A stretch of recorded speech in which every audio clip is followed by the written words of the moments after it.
Possible. This is the Ad hoc Committee on Ending Poverty in Los Angeles, a special meeting to consider the impacts of gangs on the issue of poverty and vice versa.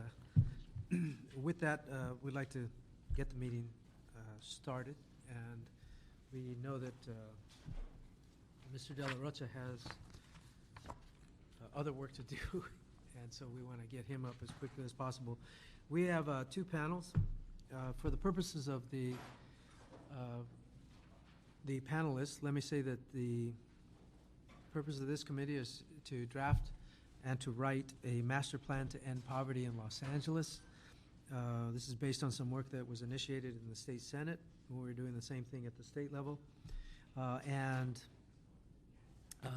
We believe that the effects of gangs and the relationship with poverty are such that there must be space allocated in the master plan to this subject.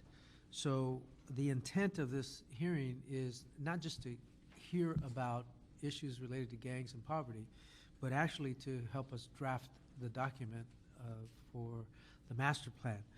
Having said that, I want to say that it's going to be a living document, a working document, so that as changes arise and new plans have to be developed, we would modify it.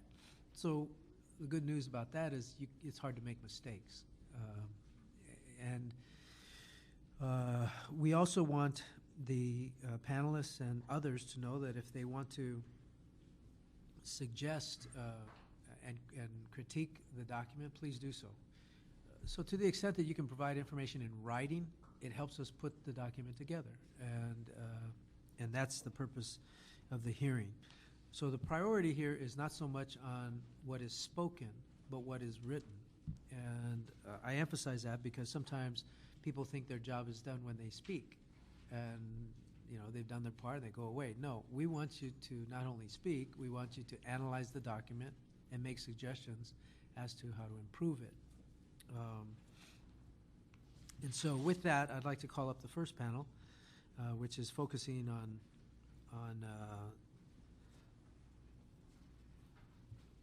on the general issue of gang violence as it relates to poverty. On the first panel, we have Michael De La Rocha, no? Yeah, Rocha. It says Roca, so I apologize for that. But from the Office of Councilmember Tony Cardenas, Alex Sanchez, Executive Director of Homies Unidos, Brad Carson, Deputy Probation Officer, Los Angeles Probation Department, Alex Martinez, Service Manager, San Fernando Valley WorkSource Center. If you could all step forward, please. And there should be mics. If not, we don't even have chairs. Come on, John.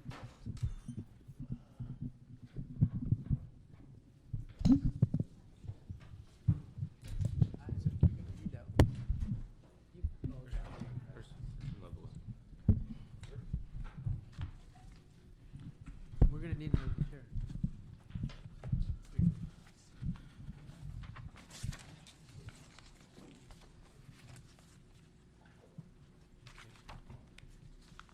I think there are 4 speakers, and he's one, so I think we've got everybody covered for this panel. Okay, Michael De La Rocha from the Office of Councilmember Tony Cardenas, but I should also mention just recently on the Human Relations Commission, and also Councilmember Cardenas has been doing a lot of work on the issue of gangs, even when he was in the Assembly, and so we appreciate your input, but particularly as chair of the Councilmember's chair of the Ad hoc Committee on Gang Violence and Youth Intervention, and you are his staff representative on that issue. So in that regard, we want to thank you for coming and would ask for your comments at this point. Thank you very much, Michael De La Rocha, Councilmember Tony Cardenas' office. First, I just want to start and say thank you so much, Councilmember Alarcon, for your commitment to this issue, and specifically for looking at the ways that poverty really impacts public safety and specifically causes a lot of gang violence. In looking at the document, the councilman and I looked over it, and there was a couple things. Right now, in terms of the economy, it's obviously like one of the worst economic situations since the Depression. But 2 things on the positive is in terms of the last election, two things I want to really point out is in Proposition 6, which was the Runner Initiative, which would have tried youth as adults, was overwhelmingly defeated by 70% to 30%. Proposition A, which would have put money here for the city in terms of prevention intervention funding, barely missed the mark in terms of being passed. I think those two things show that the public's really interested and willing to fund prevention intervention efforts. With that being said, 2 years ago, the councilman convened a community engagement advisory committee, which was a committee comprised of national experts in terms of gang violence, interventionists representing all throughout the city, from the Valley to South LA to Watts to Venice to East LA. And in this committee, they were basically charged with advising him as the chair of the ad hoc committee on gang violence and youth development on issues of youth development, but also looking at the city and seeing what kind of, I guess, what's lacking or what are the holes in terms of policy. One thing that we saw in going throughout the country and in the world in terms of this issue was there wasn't a clear definition of what was gang intervention. With that being said, this community engagement advisory committee came out with, which is the nation's first ever comprehensive definition of gang intervention. I brought some packets for you in terms of the writing. But what this basically did was it defined intervention as a two-prong approach. The first prong was immediate ceasefire violence, which was the mediation, rumor control, having people put down their weapons. And then the prong two side was the wraparound services that you connect the youth or young adults to. Services such as case management, tattoo removal, counseling, and job training development. But what we would argue is the third prong is really economics. February 13th of last year, the City Council unanimously passed this definition. And as a result, anything related to intervention has to follow this definition. The definition talks about who's the target population, as well as what are the activities and services that are provided, and what are some potential evaluation measurements that you could use. The main recommendation that the councilman had in terms of the draft chapter was in the chapter, a lot of the suppression law enforcement efforts were defined as intervention. So his main kind of recommendation is that you go through it and redefine prevention and intervention. They're different, but they're very different than law enforcement. So that was his main kind of thing. In terms of that, he's trying to get this common, uniform language and definition in the state and in the federal government in terms of when people talk about gang intervention, they're using same terminology. The second main recommendation is just the role that policy plays in terms of gang violence. And so, for example, I was talking to Brad prior to coming up here, and that there isn't really policies in how we effectively work with the probation department. You know, so policies are driving a lot of this on a local level, statewide, national. We're really excited that Councilmember Alarcon, you're chairing this because you've been a champion of intervention throughout your political career. And this is why I think there's a real way to intersect the ad hoc committee on gang violence and development as well as this committee, because poverty is one of the driving forces of gang violence. The last point I'll make just in terms of policy, right now there's a congressman from West Virginia named Bobby Scott who's authored a bill called the Youth Promise Act. This is a really powerful bill in the sense that historically people get elected being tough on crime, which is more money for suppression and stuff like that. This act would be strictly funding prevention intervention to the tune of about $10 billion. Congressman Scott is going to come out to the city of LA for a public hearing at the end of the month. And so we would love for an opportunity for this master document to be discussed with him. With this new congressional elected leadership in Congress and the new president, there is an opportunity to really tackle these issues of poverty or youth development in a comprehensive way. So I guess the main recommendation is that we really talk about policy in here and how that's driving our inability or hindering us from working with the community as well as the county on a local level, but also on a federal level. How do we get more funding for real community-based organizations doing the work? But other than that, it's a great chapter, and we really appreciate the opportunity to share some of our recommendations in terms of how to strengthen it. When you talk about poverty and gangs, gangs and poverty, it's sort of like a chicken Mhm. chicken or the egg? Right. Which one comes first? And you said poverty creates gangs. Mhm. Please, if you could. I think one way to elaborate on it would be the fact. Thank you. I was going to say exacerbate, but if you Um, could elaborate on that. When this community engagement advisory committee was really enlightening because we had perspectives throughout the county of LA and beyond. And one thing that we were seeing, we weren't seeing the type of violence in certain communities. For example, in West Los Angeles, and as your chapter talks about, the levels of homicide are substantially more in condensed areas of poverty. And the access to different social services aren't there as they are in other affluent communities. When you look at Venice, for example, there's a community in Oakwood where Venice 2000 does hardcore gang intervention. That's a pocket of, it's not as wealthy as the surrounding neighborhoods.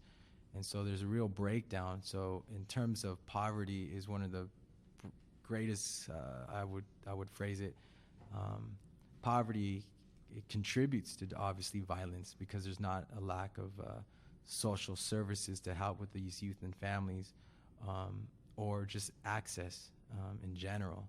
So it's definitely a precursor, and that's what we've been hearing from a lot of people that work on the streets. What is it that, from your observation, what do you believe is causing that correlation? What is it about poverty Mm-hmm. that creates the opportunities for more gang activity, I should say?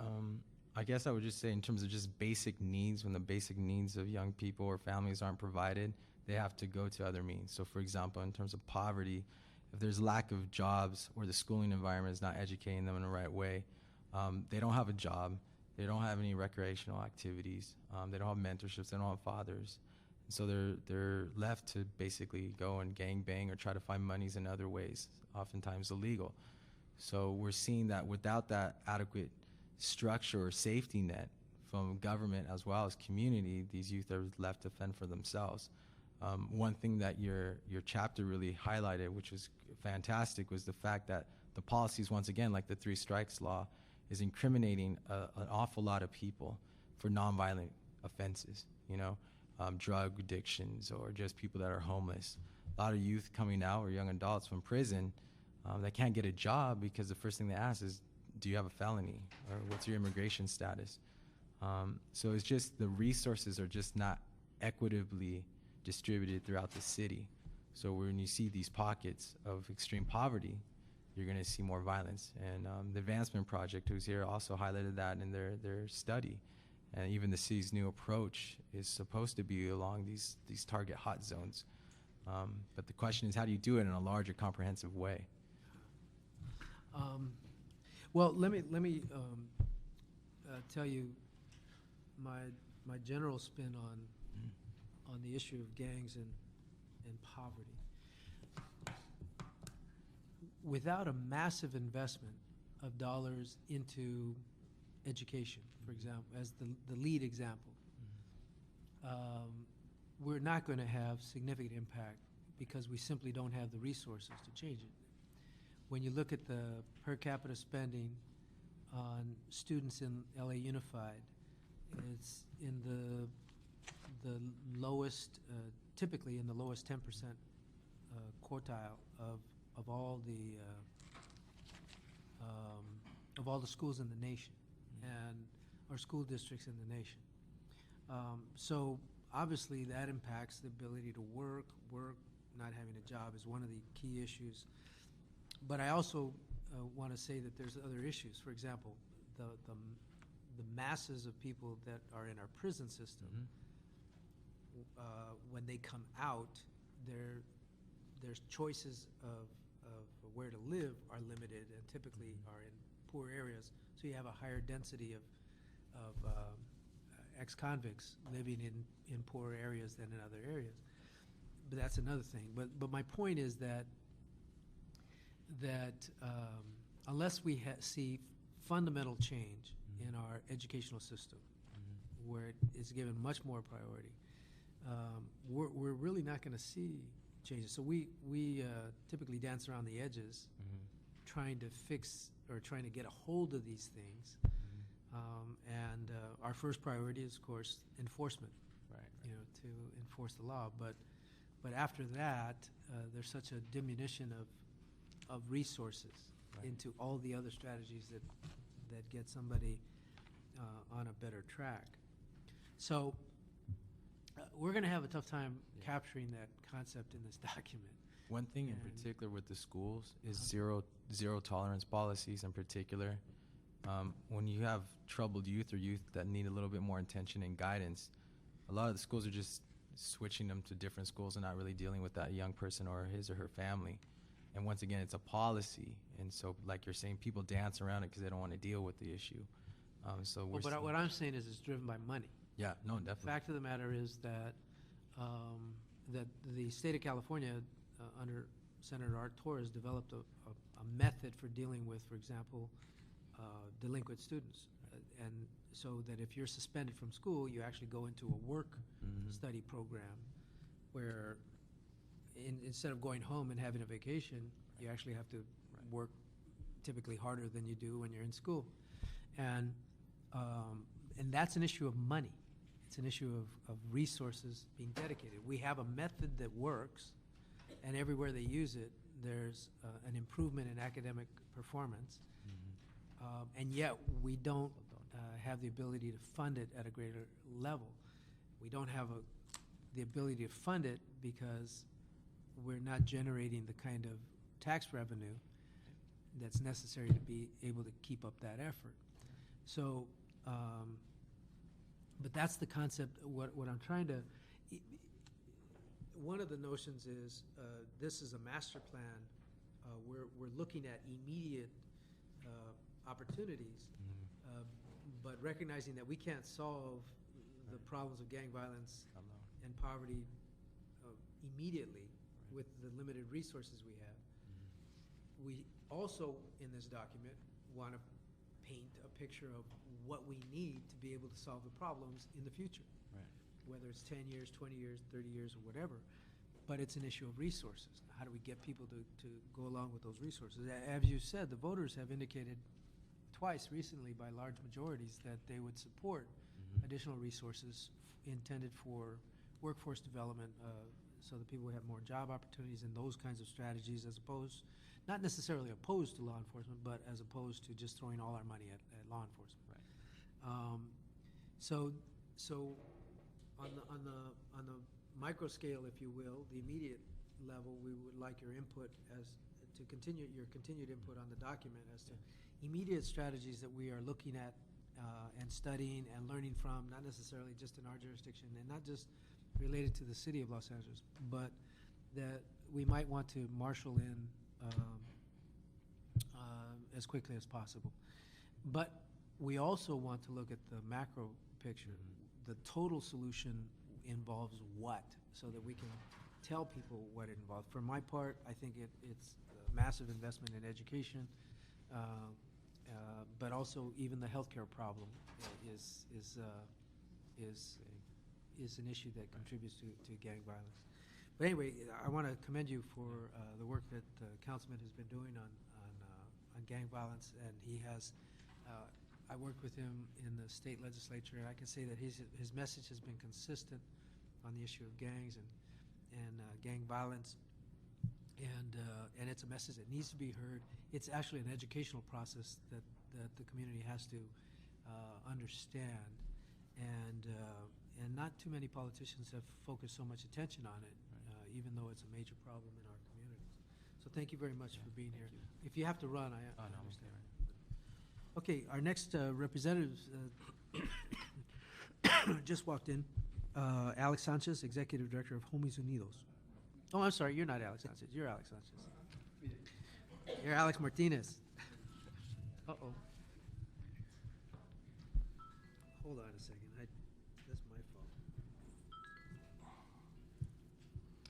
Bye. Go ahead. Hi, good afternoon. My work in the community around gangs and violence, around prevention and intervention, has been around 10 years already in the Pico Union area of Los Angeles. Our focus has always been around the cultural differences in regards of gangs in different areas of the city.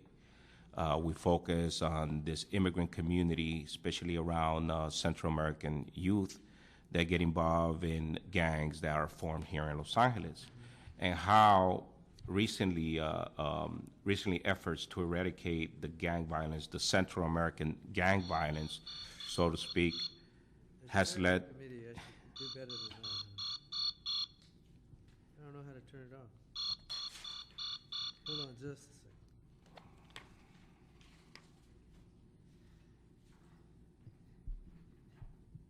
I thought I turned it off. Anyway, go ahead. Well, the efforts of not only the city law enforcement, the sheriff department, but also the federal department has led to mass persecution of these gangs in certain communities of especially immigrant communities. What's happened is that they've said that deportation of these individuals is the best way to tackle this problem of Central American youth violence. What has caused in the recent years has been that many individuals that have been persecuted has moved and migrated to other areas of the city and even migrated to other states where families live, where other relatives have migrated to those areas, such as Washington, D.C., Maryland, Virginia, North Carolina, as well as New York and Long Island, where there's pockets of Central American communities. Now, the problem also has been that in regards to deportation of this youth in masses, as we've seen with Operation Community Shield, other federal initiatives that in partnership with LAPD, the sheriffs, DEA, have taken, that there's been over 4,000 individuals that have gotten arrested and deported. Now, of those 4,000 individuals, many of them stay fighting their cases in the immigration facilities because they had never been to their country once they came in at age 1 or 2. So most of these individuals, all they know is what they've learned here in the city.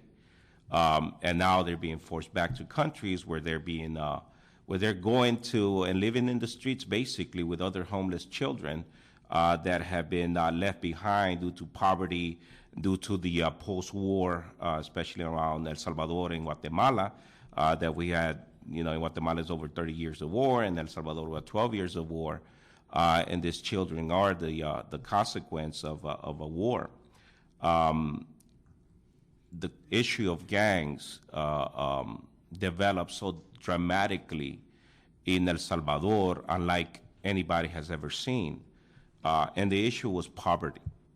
The issue was that many of the kids in El Salvador were homeless. They lacked the basic needs, which was shelter, clothing, and food. Many of these individuals lived on the streets, and they were treated real harsh and bad by the community, including law enforcement. Many of these individuals were found dead. They were treated worse than animals. So when the gangs, without having any shelter, food, or clothing once they arrived down there, had to go live with these kids that were homeless. And they provided the shelters under the bridges. They provided the food in the trash cans, and they provided a safe area where these gang members that were being deported could stay and survive. What happened in return was that this kid that was being treated bad now, started idolizing these attitudes and behaviors of the gang member that were being deported. And so they were attracted to it, and now all they had to do was put a tattoo on, and people were fearful of them instead of being kicked around like before. So the mass deportation of individuals destabilized already what was a destabilized economy, but also security in El Salvador and Guatemala and Honduras eventually, where the majority of these kids just started getting jumped into the gangs. Not that the gang members were going down there and recruiting these kids, but now these kids that were homeless were individual kids that now they had a reason to die for. When before that there was no reason to it. And what has led is to many, many problems such as taxing people as part of an underground economy because there's no employment in El Salvador. Many individuals with tattoos or they are being deported are not given You said taxing? tattoos, gang tattoos. No, but you said taxing? Yeah, like what I mean is extortions. Okay, gang is taxing. Yeah, extortions and other criminal activities that they found as ways to them making funds. So the approach of the governments have been a harsh, hard hand attitude that have been basically mimicked from some of the policies that have taken place in the United States. We've seen that such as the Manhattan Institute has gone over there and consulted with the governments in Central America for the zero tolerance initiatives that were implemented in New York at one time. We now have the inter-exchange of intelligence when the mayor, Villaraigosa, went down there and met with the chief of police that now is running for president in El Salvador, Rodrigo Avila, where now there's this inter-exchange of intelligence. But even the harsh policies that had taken place where having a tattoo is illegal in El Salvador, in Honduras, and Guatemala, with mass incarceration and to the point where there's been massacres in the prisons where gang members have been burned to death and shot in hundreds, at one point has not eradicated the problem of gang violence. As actually, once all these thousands and thousands of kids were being locked up, there was a rise in crime of over 50%. So what we see, and the after effect of that persecution has led that many kids now that had never stepped foot in this country are now fleeing persecution by law enforcement, vigilante groups, and death squads due to the mass persecution and this zero tolerance initiatives. So these individuals are now coming into the United States seeking shelter, but because of the way they look and the harsh laws that are in place over here, now they're being arrested and also put in the jail system and eventually deported.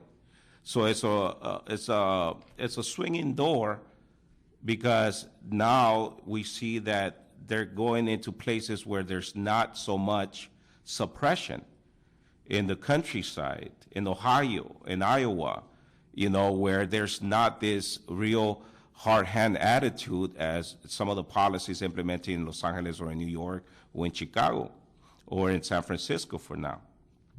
But they're going to those areas seeking refuge at the same time because there's nothing set in place, no cultural sensitive programs set in place for individuals that are refugees or individuals that are fleeing those countries, but they're being looked at through the media as demons or individuals that are attacking our country, such as, the National Geographic documentary on the world's most dangerous gang was stated that they're coming to a neighborhood near you. So that basically stepped up the suppression against individuals, and now cities such as Iowa and North Carolina are implementing zero tolerance initiatives based on what they see in LA. And for what we understand now, in around 96, there were about 400,000 gang members documented in the United States. Now there's over 800,000 gang members documented in the United States. So we understand that suppression has not worked. We understand that persecution of this individual has not worked, or the demonizing of a whole generation of youth has not worked. So what we ask is to start looking at programs prevention and really define what intervention means, as Michael was asking.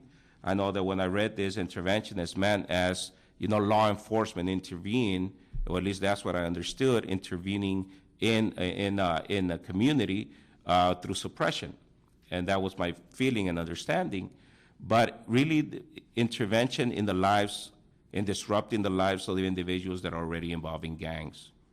As part of our reentry program, that could start identifying these individuals. I myself was in a gang. I myself was incarcerated, and I myself was deported as well, and I suffered and seeing in my own eyes the types of things that we're confronted with as being involved in the gang, but the struggles also to change, and the difficulties and the roadblocks that are in place that makes it so difficult for us to get back into a normal state of life in which all we want to do is just get a job and raise our kids and provide a shelter, those clothing. What are some of those roadblocks?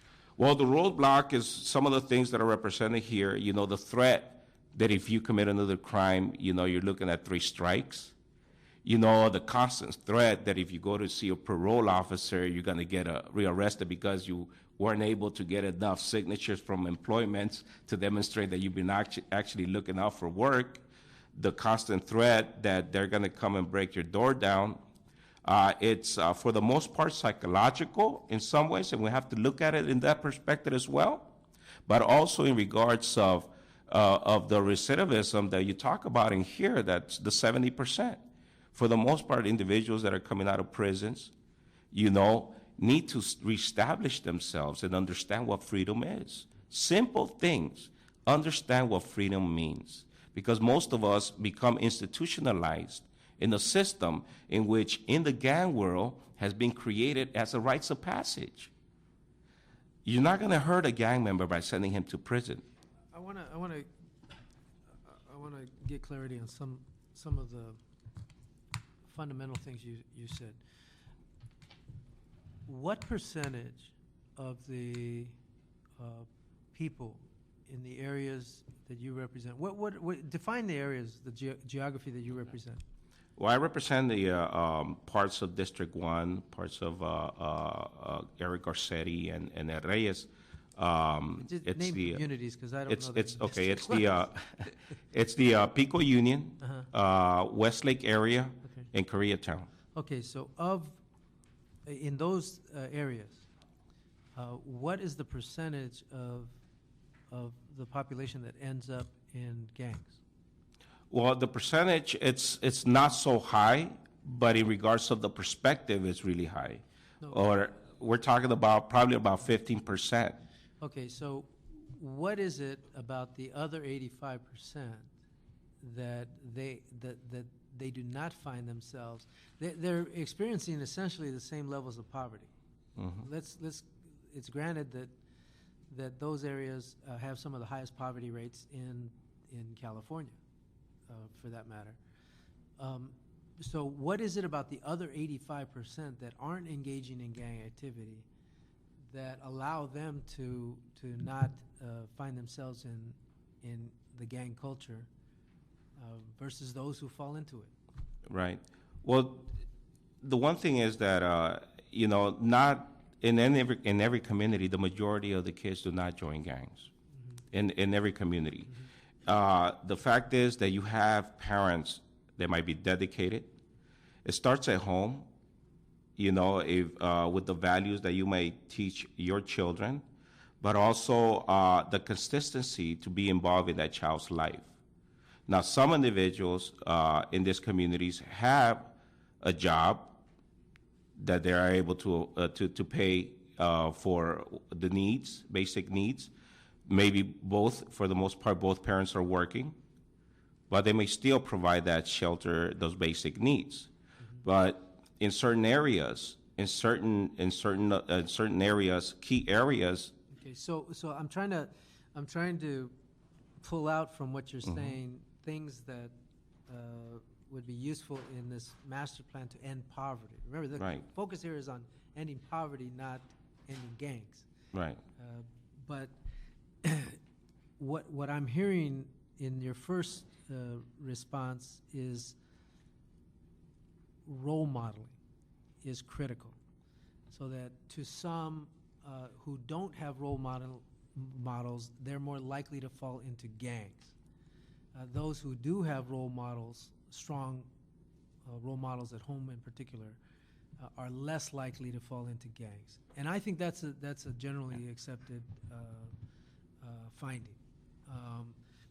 One of the reasons I asked you that question is because sometimes we dance around the edges arguing about policy differences, but we don't deal with the core where we all agree. and we get into these fights and we can't move forward. It's like everybody wants to drive in a different direction, but nobody's recognizing that we agree that we're in the same car. And you know, so I think no matter what perspective you come from, the issue of role modeling is accepted. So the questions then become, how do you supplant the role modeling where it's needed? How do you get positive role modeling in where they're not getting it at home? Right. But now the issue, it does relate to poverty, because one of the reasons that there isn't a male figure at home is because of their lack of ability to provide a consistent income to the home. And for whatever reasons, they leave. In fact, sometimes it's a strategy to leave to be able to qualify for welfare, so that the woman can qualify for AFDC. But so that's an issue that we need to grapple with. We are, in essence, pushing people out of the opportunity to become a role model to their children because of the issue of poverty. Right. So those are the kinds of things that I'm trying to get to. Well, you have some of these families working 2 jobs, you know, just to maintain the household. Even where there are 2 parents, Yes, or you know. a strong first parent, they're working 2 and 3 jobs. And you have, although you have 3 large parks in the area, you know, there's not that many activities in those parks for the youth to be involved in. So they're seeking the recreational activities, you know, where they're confronted with gangs that are in the area. But it's And not that- just recreational activities, is it? It's supervised recreational activities. Well, yes, There's you a know. big difference. I mean, when I used to go to the park by myself, I might do all kinds of things, you know. But if I was in a sports program where I had a coach and guidance, I was less likely to get in trouble. Right. And I think that the fact that we have cut our after-school programming, and one of the reasons LA's Best and Beyond the Bell and all those programs are so effective is because it gets back to the notion of when I grew up and the after-school program was so prominent in my development. If you look at people my age, Mayor Villaraigosa included, I will bet you dimes and donuts, if that's the way that saying goes, that they were involved in after-school playground activities, and that's why those programs are so important. But they give you that additional role modeling experience, and it's different than home. And so anyway, but those are the kinds of things that we want to work with. I have to go on to the next speakers, but I want you to continue to work with us. By the way, I was at that meeting with the mayor and chief of police of El Salvador, and I did meet with the president as well, and the Attorney General in El Salvador, and we did have this conversation. One of the things we haven't touched on is there's sort of 2 underlying foundations to the gang activity, particularly as it relates to El Salvador. One is the drug industry, and the other is this now what has become a history. We have developed a culture, a history of gang activity that, regardless of what else contributes to gangs, you have generations of gangs now that you didn't have before, and so it's an additional challenge to us, is to reduce the tendency to do the same thing you did in your history. You know, we have a tendency to do what our families did. What we're exposed to. Exactly. So if there's a history, you could be middle class, but if in your family you have a history of alcoholism, chances are you're going to drink, and so it's the same thing with gangs. If there's a history of people going to prison in your family, then it's not such a big problem for you to get into trouble, because you're not as afraid to get into trouble as some of the other folks. So anyway, those are 2 other elements that I wanted to offer to you. But we would like you to continue to work with us to help draft the document, No? and particularly with regard to the Central American issue. because it is a particular gang problem. So in the context of gang violence in Los Angeles, we cannot ignore the particular dynamic of the Cultural Central difference, American gang problem. So we would like to have your input. But again, remember, it's about Right. poverty, No, exactly. not about gangs, okay? And by the way, whatever other problems we've seen, typically it's more about poverty than it is about. There is one thing that's really been an issue in our area, especially around gentrification and redevelopment in the community, in which has, in some ways, pushed many of these families that were paying those cheap rents or low rent into communities where there's more violence now. You know, and it's such as South LA, or have moved over to Lancaster, Palmdale, those areas. And we see the big change in our community, especially in the Koreatown and Westlake area, where, you know, you have now condos there, and you see, you know, white-collar workers living in the area. But the benefit that was proposed through the gang injunctions and to the redevelopment, that it was going to be a new community, it's not for the community that has lived and suffered there throughout this violence and living in poverty. But now these families have been pushed out and moved into communities where there's more Interestingly, poverty, It means you're putting former gang members from one community into a other communities, a yes. community where they're typically going to be challenged and cause more violence. Mhm. And so that's why you're seeing some of the Latino and African-American battles Exactly. in West LA, for example. And then you start seeing the gangs from the area also appearing in those areas as well. I think the issue of gentrification is one that we should explore. Because we always, we want to rebuild communities, we want to make them better. I do it myself in my own district. But quite often we don't follow, we don't track the people when they're gone. So we've improved Blythe Street, but a lot of the people that were in Blythe Street that were involved in gang activity, they didn't go to jail, they moved. They moved to other communities to sell drugs or whatever they're doing, and not too far necessarily. So anyway, I appreciate that concept, but we want to, if you could help us when you go through the document, I would like you to read every word and insert and help us draft the document to make sure that we capture the sense of a particular need in the community you represent. Okay, Thank you very much. Okay, our next speaker is Brad Carson from the Deputy Probation Officer with LA, the other LAPD. That's right, LA County Probation. Thank you. Good afternoon. Thanks for having me. Thanks for inviting me. Frankly, I like the way you're talking. This is quite a refreshing little meeting here. So with that said, you don't know me, but I saw on here Wendy Gruhl and Herb Weston. They know me pretty well. Okay. With that said, I won't hold that against that's right. With that said, I have been a probation officer for 21 years.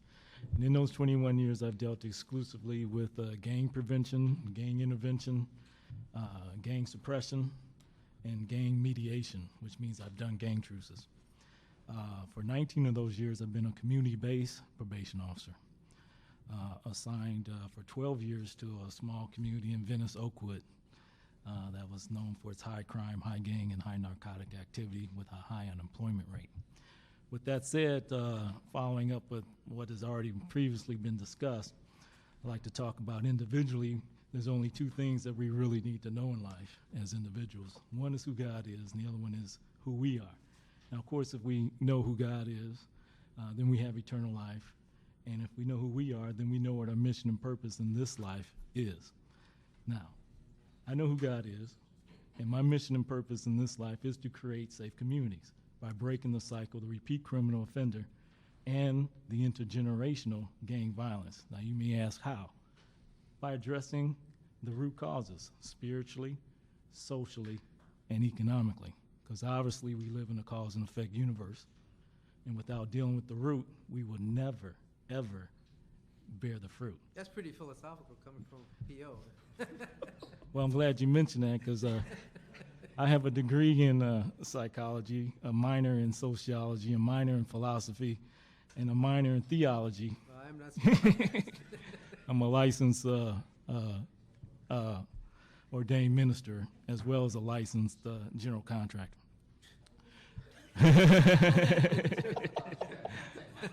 I'm gonna get to that in a minute.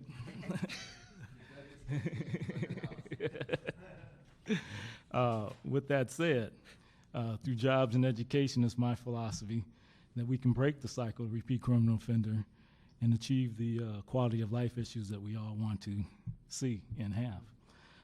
A job, I'm gonna define that, is a legitimate form of income. And generally speaking, it's 9 to 5. It's a W-2 income. And using essentially Barack Obama's principles, we want to start from the bottom up. We want to do a trickle-up theory as opposed to a trickle-down. That means we want to get the unemployed employed, the employed or the underemployed to being self-employed, the self-employed being employers. And in that way, we can close that cycle as well on a positive level, because all employees obviously have employers. And all jobs, including my civil service county job, are derived from entrepreneurs. So with that said, what we have to do is continuously create an environment for these employment opportunities, which is where I come in best. For the last 8 years, I've been the employment resource coordinator for the LA County Probation Department. And they have given me a long leash to deal with both public policies as well as the micro level of a day-to-day practitioner level of getting jobs for particularly probationers, particularly gang members, or particularly at risk. So your job is to find jobs for probationers? Yes, both on the micro level and on the macro level, I help create employment opportunities for what we call the at-risk. I had this conversation with Michael. We have to create on a public policy enough employment to meet the needs. I got to ask you something. Just the first thing that comes to mind is, Sure. Isn't that one of the fundamental jobs of a probation officer? Is to find jobs for their people Absolutely not. or to help them? Absolutely not, but it is today. Is that pie in the sky? That- I thought That was pie in the sky, but fortunately, the criminal justice system, the probation department essentially being the hub of the criminal justice system, is doing a huge, huge, huge paradigm shift. And so everything that you're talking about now that actually probation did in the 50s and the 60s, we're going to do now again in 2009 and above. Well, and I'm not being critical of individual POs. What I'm saying is that the concept of a probation officer, I mean, going back to in fact, it's in the master plan. The original concept was education. It was to guide who was the guy that started the probation programs? That wasn't you, I'm sorry. Okay, but the person who initiated the concept of probation was actually a guy in the community who just wanted to help out, and so he would help people out on the side, and eventually they established the probation system. But the probation system was to give a helping hand to people who found themselves on the margins of criminal activity. And so the sheriff in the area said, hey, that guy's actually turning this person around. We'll send him more people, send him more people. Next thing you know, they created a department. And that's all they did was help people. So what I'm saying is the fundamental notion of probation work is not just to violate people who are not standing up to the terms of their probation, but to actually get them what they need to be a normal member of society.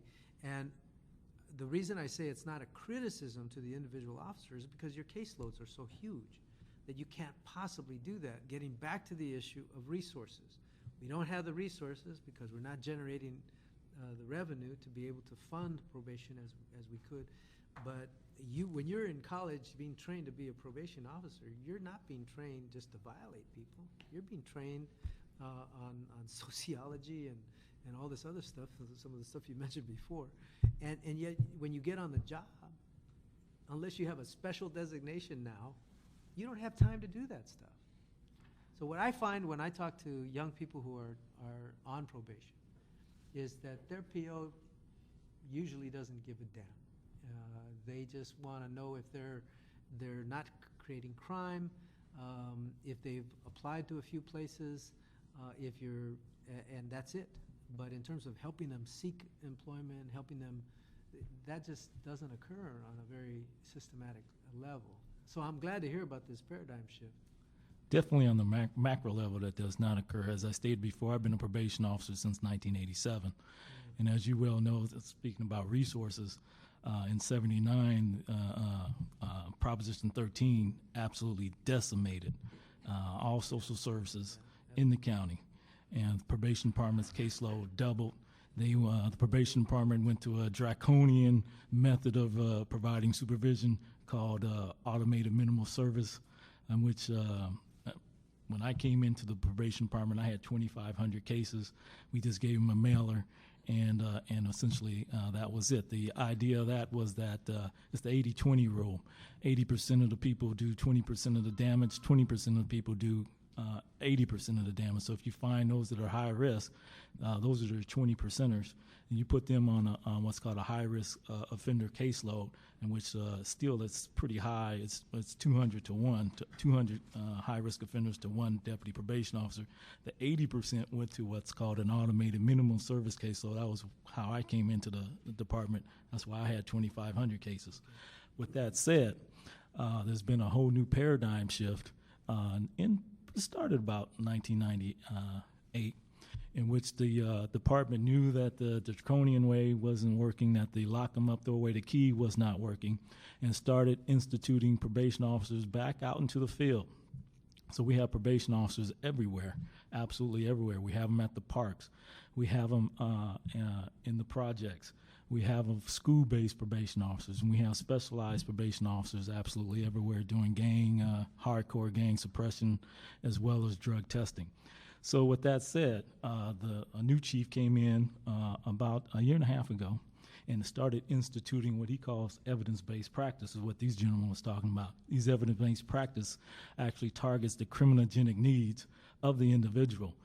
These two gentlemen clearly hit it right on the head.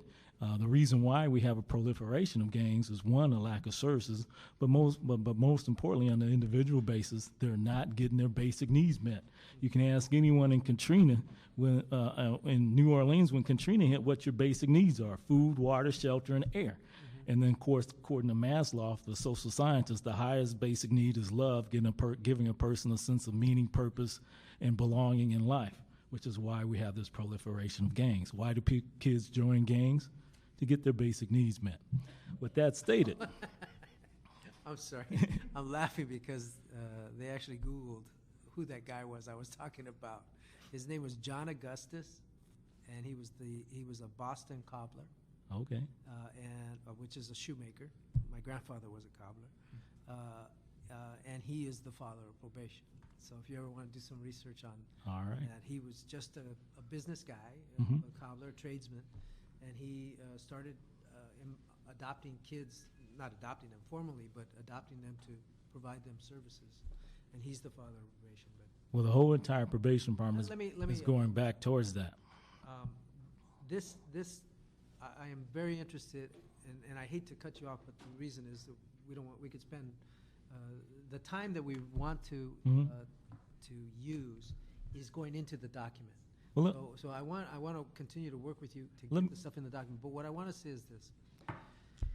The point I'm trying to make is that the issue of probation, the fundamental purpose of probation, cannot be met because you don't have the resources. That even if you had even with the minimal resources you have, you're still going to end up spending a lot of time violating people and not really getting to those core multiplicity of services that they need beyond just monitoring their activity. And the reason I say that is because in this document, we need to say what those things are. Okay. What are those resources we need, so that when we have the section on federal legislative agenda, Mhm. we want to incorporate the kinds of resources we need to get out of the federal legislation to get the help we need. And one of the pieces that we recognize, and that's why we invited you, is probation services need to be expanded in terms of their usefulness to productive activity as opposed to just law enforcement activities. So when I say we want to change the federal poverty guidelines, it's not only to recognize where poverty actually is, because right now it's out of whack with reality, but it's also to get a greater fair share of federal dollars. We're getting, I think, 73% return for every dollar we send to the federal government. We get 73 cents back, and whether you want to spend that other 27% in the prison system, law enforcement, education, welfare, probation, whatever you want to do, we don't get it. So that's a piece that's missing from the equation. So at every step in this process of the development of this document, we'll look for the resources to be able to accomplish those things so that they're not pie in the sky, so that your people actually have the ability, the time, and resources to be able to do what their fundamental mission is. Because it's got to be a very negative environment when all you're doing is checking off boxes and violating folks. I mean, that's not why you became probation officers, I don't think. Well, definitely not, but I've been blessed in the last 21 years where that was not the case. I created the Jobs Create Peace Coalition, which was made up of a bunch of peacemakers. Then I created PV Jobs as a job. What kind of job? PV Jobs, Playa Vista Job Opportunity Business Playa Services. Vista, okay. PV Jobs. I negotiated that 10% set aside for at-risk employment in the project labor agreement at the Playa Vista development. And then I also created the United Job Creation Council, which was chiefly responsible. That's probably a politically incorrect term, but it initiated that CRA PLA construction careers policy. Okay, So, in other words, to allow in project labor agreements to require an involvement of non-union trainees to come in to get into potentially union jobs, theoretically, yes. But you just want to get a job right there. yeah, the bottom line is that I practice 4 basic principles. And there is a slogan, there is a saying that if you practice the principles, you will possess the promises. Principle number 1 is empowerment of peacemakers and their constituents. Principle number 2 is build on our strengths by contracting with one another to cover our weaknesses. Principle number 3 is practice cooperative economics. And principle number 4 is local developments hire locally. Now, if we do those 4 things, we would cut this poverty rate in half. I like the concepts. If I said practice cooperative economics, though, I'd be accused of being a communist. As I've been accused of many times before, but And so have I. But I do want to say, but I do want to say that I do think that that's an essential. See, because the reality is, we're not going to change the gang culture in a snap. No matter what kind of resources, it's more like moving the Titanic than moving a tugboat. And so we're going to need probation to be able to transition us as those of us who believe we can do this. Well, we're going to need probation to get us there. So we want to continue. What I would like to do, one of the things we're going to be doing is anecdotes. I call them anecdotes in the master plan to have specific exemplars of things that work. So either recognize an individual that is doing something special that works that we should expand in our investment of, or projects and programs that are working that we need to expand. The workforce, I believe that in the next presidential administration, one of the greatest opportunities we have is in workforce development. And whoever lines up for those dollars first is going to be the biggest benefactor. And it's critical that Los Angeles get lined up for that. I can tell you, I know the mayor is well aware of that, and I believe that strategy is going to be critical. That's where you get some of your funding. I'm taking it from the work source. The probation department does not know. The probation department does not get work No, source, sir. and they should. Absolutely. The primary, most of the dollars, a huge amount of the dollars go to the community college district. But one of the strategies ought to be to incorporate some of the educational dollars, the workforce training dollars, directly into the probation department is one of the strategies that we might employ. I'm sure Mr. Martinez, working at the Workforce Center, can elaborate on that. But from my criminal justice point of view, we definitely need to change the policy of how the WIA Workforce Investment Act system works. We need to flip it, particularly on the training dollars, to actually service ex-offenders.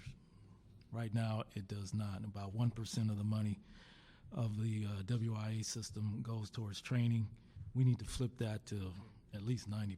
Now, you understand what I'm talking about now. Yes, I do, sir. So what I would like to do is solicit your participation in helping us write those sections so that we write them correctly. I'm not a PO, but if you can write those needs, as you heard me, we need micro solutions, immediate solutions, as well as long-term solutions. So I don't care how long-term it is. If it's what needs to be done to correct the problem, we'd appreciate your input on those sections, okay? Be glad to. Okay, great. By the way, I worked at Federally in 81 to 83 with Mike Duran and Dave Ransom. You might know Dave. I know Mike Duran, yes. Yeah, Dave might have passed away before you came on board, but All right. it was for the countywide gang project where I was the administrator. Oh, all right. Alex, and I think that's where we met. Or was it? No, that was someplace else. Never mind. Okay, Alex Martinez, Service Manager, San Fernando Valley Workforce Center. Actually, that's Alex Martinez. I'm the Business Services Manager for the Conoco Park Workforce Center, which is managed by Arbor Education and Training. We're funded by the City of Los Angeles, WIB. We are the nation's largest workforce development provider, Arbor Education and Training. And in fact, we have been in Iraq also. But Did you say in Iraq? yes, they've actually provided services in Iraq, workforce development services. They were there at the middle of it. Don't ask me what. I just know we have been. I wasn't there, and I wasn't intending to You ongoing. kind of inserted that kind of quietly. Just so you understand that where Arbor Education and Training, as far as a provider, has gone into, and its nucleus is. That's why I mentioned that. And prior to this economy, they were in talks with China. I don't know what's going to go on there now. But outside of that, one of the things that he mentioned was about the Workforce Investment Act. Actually, the Workforce Investment Act, if my dates are right, has been grandfathered in for the last 3 years in this last administration. It was supposed to be reauthorized. It hasn't been reauthorized. I did read this last night after I had received it on my way home. Well, actually, I read it before I went to bed. I need some nightcap. This was it. Anyways, and one of the first things I did want to address, and I did because we do provide workforce development services, and I did a training for my staff about a year ago on working with ex-felons, because not everybody in workforce development are professionals at working with individuals with felonies and backgrounds. And I don't think that should necessarily be a requirement either. I do believe it's a specialty. I don't believe it's a generalization. And I feel the same way when it comes to working with individuals with disabilities at times, and depending on the disability. Is here it states that over 33% of California prisoners are from Los Angeles. At least in the California penal system, when I did the numbers last year, and I could be right, they could have changed, but I had talked to some professionals from the California penal system. It's actually 7 out of 10 California prisoners are from the county of Los Angeles. So one of my recommendations would be that the city and the county work together if we're talking about deterring the gang culture and the gangs. It has to work together, because it's not my problem and their problem, it's our problem.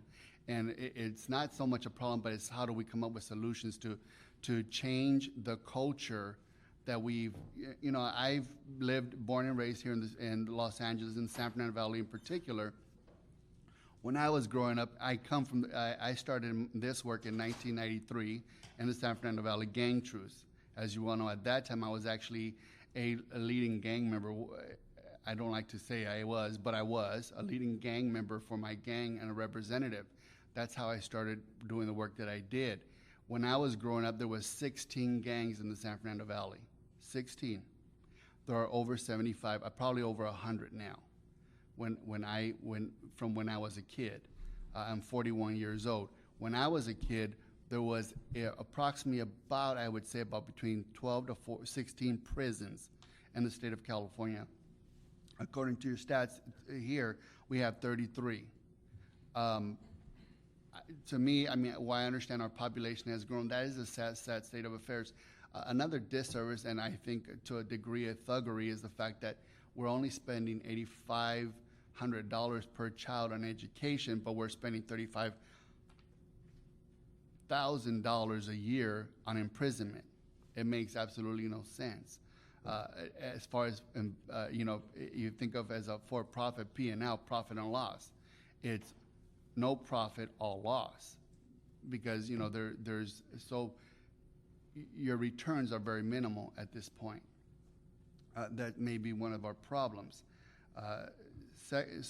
When I was starting to read through this, and it was interesting because there were some of the things that I looked at prior to and getting into working with ex-felons. I've been working with ex-felons since I got into workforce development in 1999, on and off. And workforce development, when it comes to ex-felons, has to be an individual. Now, if this administration chooses to either trash WIA, it's fine with me, and rewrite it, or reauthorize it at the same time rewriting it. I don't know what his choice is going to be, what this administration's desire will be. One of the things I believe that needs to be done, it needs to be segregated. Not segregated in the sense of separating it and people that work with ex-felons don't work with the rest of workforce development. No, meaning that you have special case managers that have special grants that only work with ex-felons, so that can be their expertise, but they are at the same time housed and co-located and cohesive partners with the rest of the workforce development. Not at another little office down the street on Orion Street because, we have our pot of money and we're gonna do our work because we only understand this population. Because I have worked with them, my goal always working with ex-felons is getting them to understand that the world is not going to change for them. They have to change for the world. So how do we change their paradigm shift, their thought? Well, I know a lot of gang members. Some in prison, some out of prison, many that work for the studios that have been working there 15, 20 years. Many that are professionals, many that come to City Hall all the time that have been in the professional environment. So it's not like every gang member doesn't want to do construction or anything of that nature. But that's why I think workforce development, when you talk about combating poverty, well, combating poverty is not, well, how do we get everybody a decent job? How do we get all the pieces of the puzzle from education to justice to workforce development and every other piece that is involved, including the parenting. One of the problems we do have, and many people, I don't know if you've ever addressed it, but I haven't heard many people desire to address it, that we have, at one time we had babies having babies. Well, babies are still having babies, but many parents aren't prepared to what is the cultural norm. What's it take to be a parent, and they're not prepared for it. Nobody's willing to say, hey, this is what you do. We have what's called YEOPs in our office today. My office is one of the unique ones out of the workforce centers, not workforce. Workforce development is not workforce centers. Workforce centers are funded out of the workforce development department. But we're one of the few centers that are co-located with the Employment Development Department. We have what's called the Youth Employment Opportunity Program for youth that work for the EDD, to work with other youth and getting them employment, but also keeping them in school. And these young men, they've come in. Actually, they're one of the few sharp-dressed young men under 25 years old that I've ever met. But one, he dresses, but I asked him, where's your tie? He says, I don't know, I have some ties, but I don't know how to tie them. I said, hey, bring them to work. I will teach you. And that's what he mentioned earlier is what's going to take. If you're willing to learn, I will teach you. And when you're ready to learn, I will teach you. It's giving your knowledge to the other and hoping that they do better with what you have and they excel in it. That's should be our goal. It's if I won one world title, I want you to win 3. Those should be our goals. But workforce development is not only important is that we get individuals particular jobs. I don't think it's about jobs. I think it's about careers. And it doesn't matter if the career is you want to be a construction, a general contractor in construction, or a councilman or the mayor of the city of Los Angeles. But it's about, that is what is your station in life to serve your world and the world you live in. If we can start to change that paradigm shift, little by little, I think one of the biggest not mistakes, I want to say this in a politically correct way. No, I don't. But in the biggest mistakes I see is that we always want to bite off more than we could chew. Well, if our poverty level is 100%, let's not try to get down to 45%. Let's try to get down to 80% or 95% the first year. Let's take it step by step. And if we end up going from we say our goal is 95%, and we end up getting 83%, we pat ourselves on the back, roll up our sleeves, and work a little bit harder, because it's going to get harder to deter that. But it's about creating. One of the things that I see is many individuals come into our offices and all they do is especially ex-felons or individuals that come from impoverished communities. We just want a job so we can pay the rent. And my mantra is always, you don't want a job, you want a career. Where do you go from here? It's fine, I'll get you a job. But trust me, that job is not going to satisfy you for long. That's number one of the problems you have for the adult. When I was growing up, who worked at McDonald's and Jack in the Box? Do you remember? Mr. Alarcon, do you remember? Mm-hmm. Who? Mostly teenagers, Mostly teenagers. When you go to Jack in the Box and McDonald's, who works there now? parents. I'm sorry, I heard Immigrants.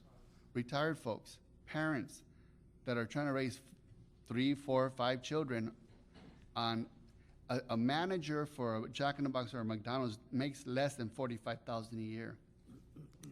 Even less than that, somewhere around 36,000. That's not a viable income for a family of 5, for a family of 4. But these are the things that we have to look at. How do we change the paradigm shift when it comes to economics and poverty? Because economics and poverty go together. How do we make it viable? When I hear of Superior in the San Fernando Valley in Van Nuys, some people there that were let go because they lost all their big Ford contracts and definitely won't get them back for a while, if they ever do, were working there 15, 20 years, making $16 an hour. But in the 16 years, that's how long it took them to get there. Then that place shuts down. Where do they start at? $8.50 an hour again. Well, and that's only because that's the current minimum wage for the state of California. Nationally, I believe it's $6.75. So that says something. That we have to be thoughtful of when we say fighting poverty, that we're creating real-time, real-life opportunity for the people that will sustain them, that will build them and help them leave a legacy for the next generation. One baton that passes to the other that will not be dropped. So that when the end of the race comes, everybody would have successfully run that race and grab that baton.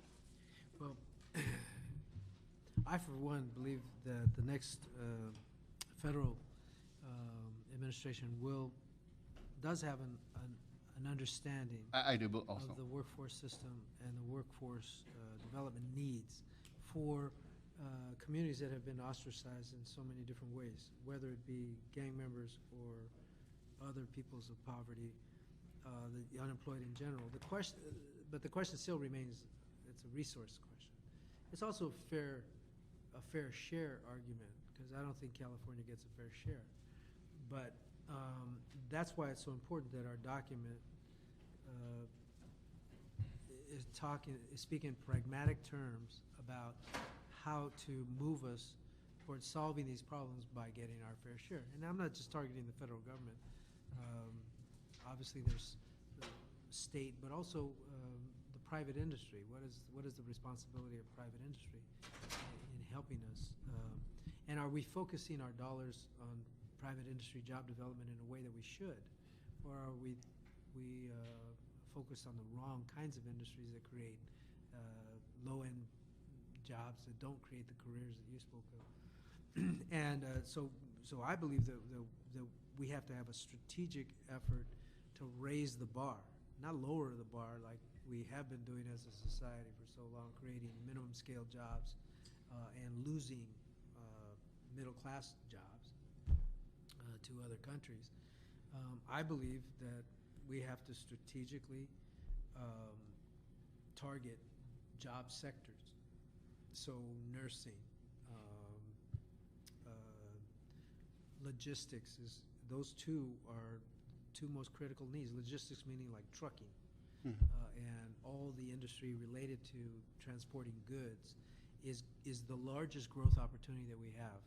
And yet, what are the skill levels you need for that? Well, you need to be able to drive a big truck. I mean, so For a long time. I think that's a skill that you don't have to have even a high school diploma to be able to acquire. And we are talking about people who, by and large, have moved away from the traditional public educational system, so we have to come up with something else. And that's where you come in, and that's where you come in, and that's where you come in. So those are some of the concepts that we hope to incorporate in the document. I don't know that it'll be completely reflected in the gang issue, but we should have some mention of it, or refer to the section that does, where we talk about employment opportunities. But we definitely recognize that that we have sociologically created a huge segment of the population that not only has not been educated and doesn't have the culture, but they have also put themselves in a box where they can't get a job even when they want one. And even when they want to change, they don't have the opportunity to change because, affiliations, tattoos, they robbed a bank, so why would a trucking company want to hire somebody who robbed a bank? I mean, I wouldn't if I were a trucking company. And so now that they've made those mistakes, how do they get back into a legitimate field? So, yes. I numbered this for myself, so to me it's page 13, but your recommendation was increased rehabilitation funding. And point number 3 said change application question about prior crimes to only include serious crimes. On that point is, one of the most, I think, horrid things today is, number one, every employer, I'd say about 80% of all employers do background checks, even up to some small mom and pops. The level of background checks differentiates because, number one, there is no law that caps how far you can go on a background check. There's this false thought that, oh, well, they only go back 5 years. They only go back 7 years. That's untrue. Legally, actually, an employer can go back up to adulthood and even sometimes into childhood as long as you're willing to pay and as long as you haven't sealed your record. Sealing a record is not automatic for those over 18, and most think they are. That I would say would be something that really needs to be looked at and addressed because, in fact, I sat on a committee with your gentleman, Jose Rodriguez, and on the LA Reentry Committee, I believe it was. And one of the big things was that we kept addressing is employers shouldn't have a right to do a background check till they've offered employment. Because then otherwise you're already taking the opportunity from the individual by requesting it beforehand because you're not getting to make sure. I mean, I understand if you're in education, you don't want someone who's has a background in child molestation. Absolutely not.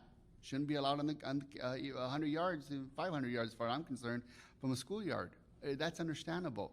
But trucking companies now are doing background checks, when that used to be one of the first arenas that an ex-felon could go into.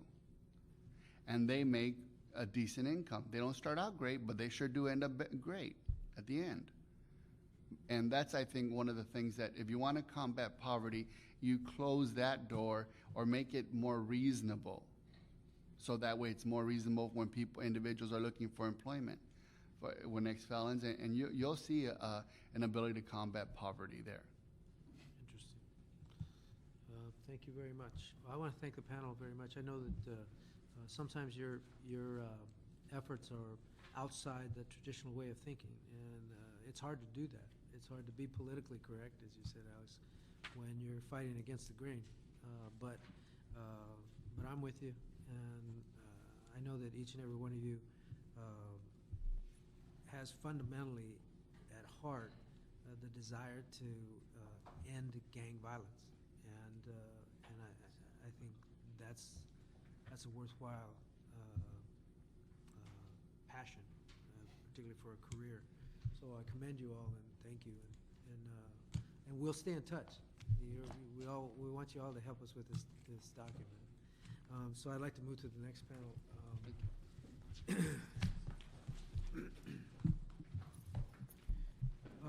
The next panel, we're going to sort of talk more about poverty and gangs and the relationship between, and get more into a sort of academic discussion about this whole issue. We have Charlie Beck, Deputy Chief, LAPD, Alex Alonso, gang historian, John Hipp, professor at the University of California at Irvine, and Paul Heaton, associate economist at RAND. I've never met any of you, so maybe you can identify yourselves. You are who? Alex. Alex Alonso. And I'm Paul. Paul Heaton. Nice to meet you. John Hipp. John Hipp. Thank you. I recognize the badge. Well, Charlie, we'll start with you. I've said this many, many times, but when I used to write police exams for the city, I had to read the police manual probably more than most cops have read it. And the very first thing that struck me is in the very beginning of it, it said that our task, something to the effect, our task is not to solve the social ills of society, but merely to enforce the law. And that's always stuck with me. And yet, we've seen programs like DARE and Jeopardy and Explorers and all these things that really are stepping outside that mantra. But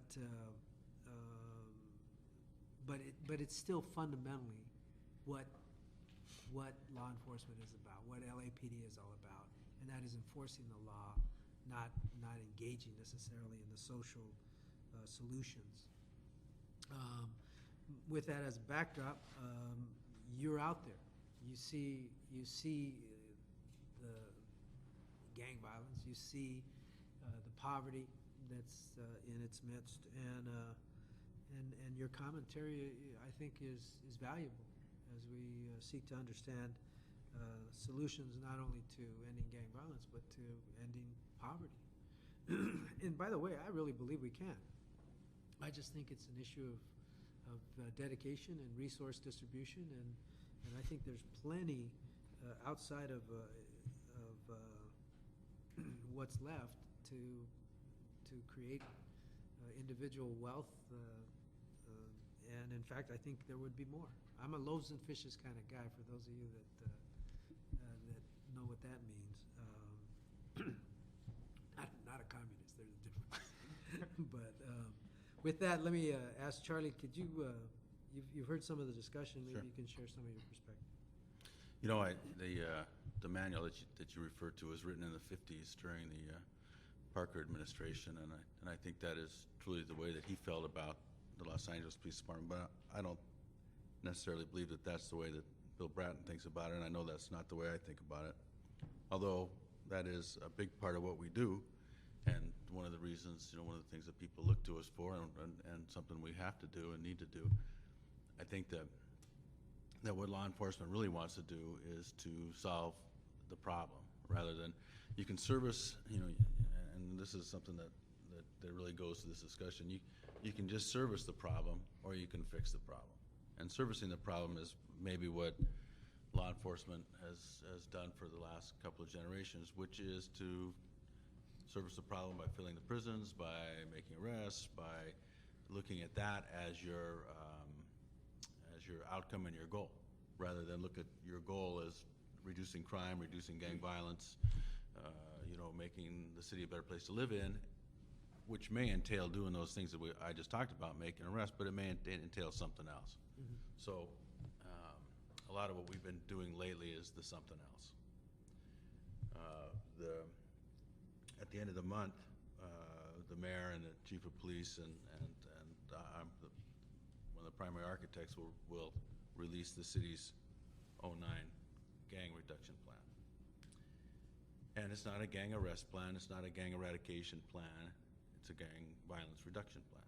And that's truly what we think we need to do. And it has 4 prongs to it. Prongs is a popular term in this in this environment. It's prevention. On the bottom end, keep kids out of gangs. It's intervention, both prongs.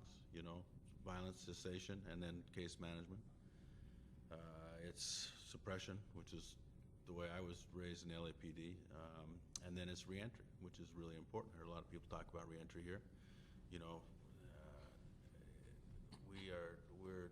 We're tired of servicing the problem. We want to fix the problem, and that's what it's going to take. So, I think the reason people are beginning to focus on reentry is because we recognize that the vast majority of crime is committed by recidivists. Of course. So, Always has been. if we could focus more attention there, we could probably have a greater impact on reducing crime. Right, and it's it's kind of there is a point in time when people reenter quote unquote society from the prison or the jail, even the county jail system.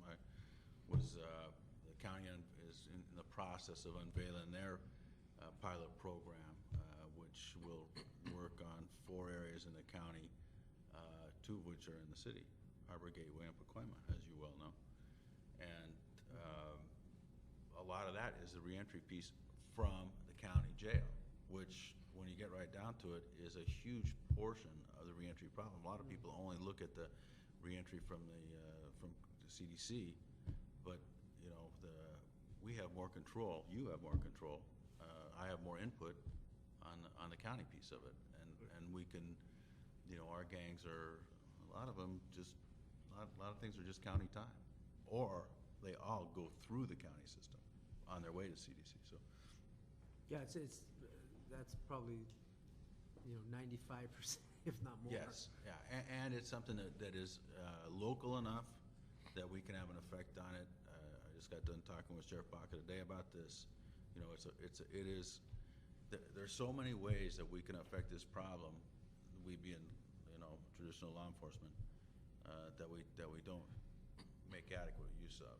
And this is the year that the city is going to officially adopt this 4-pronged approach to this problem, rather than the straight suppression. And I've been doing this for a long, long time. That I was taught as a young gang officer, and so it's very different.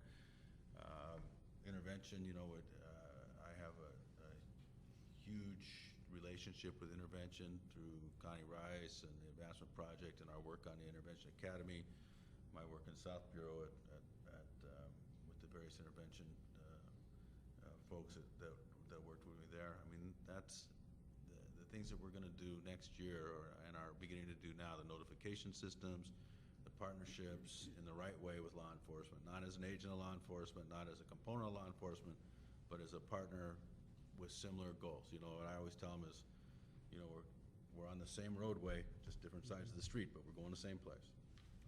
It's just a way of looking at it. And so this is a very good time to be having these discussions, particularly about gangs.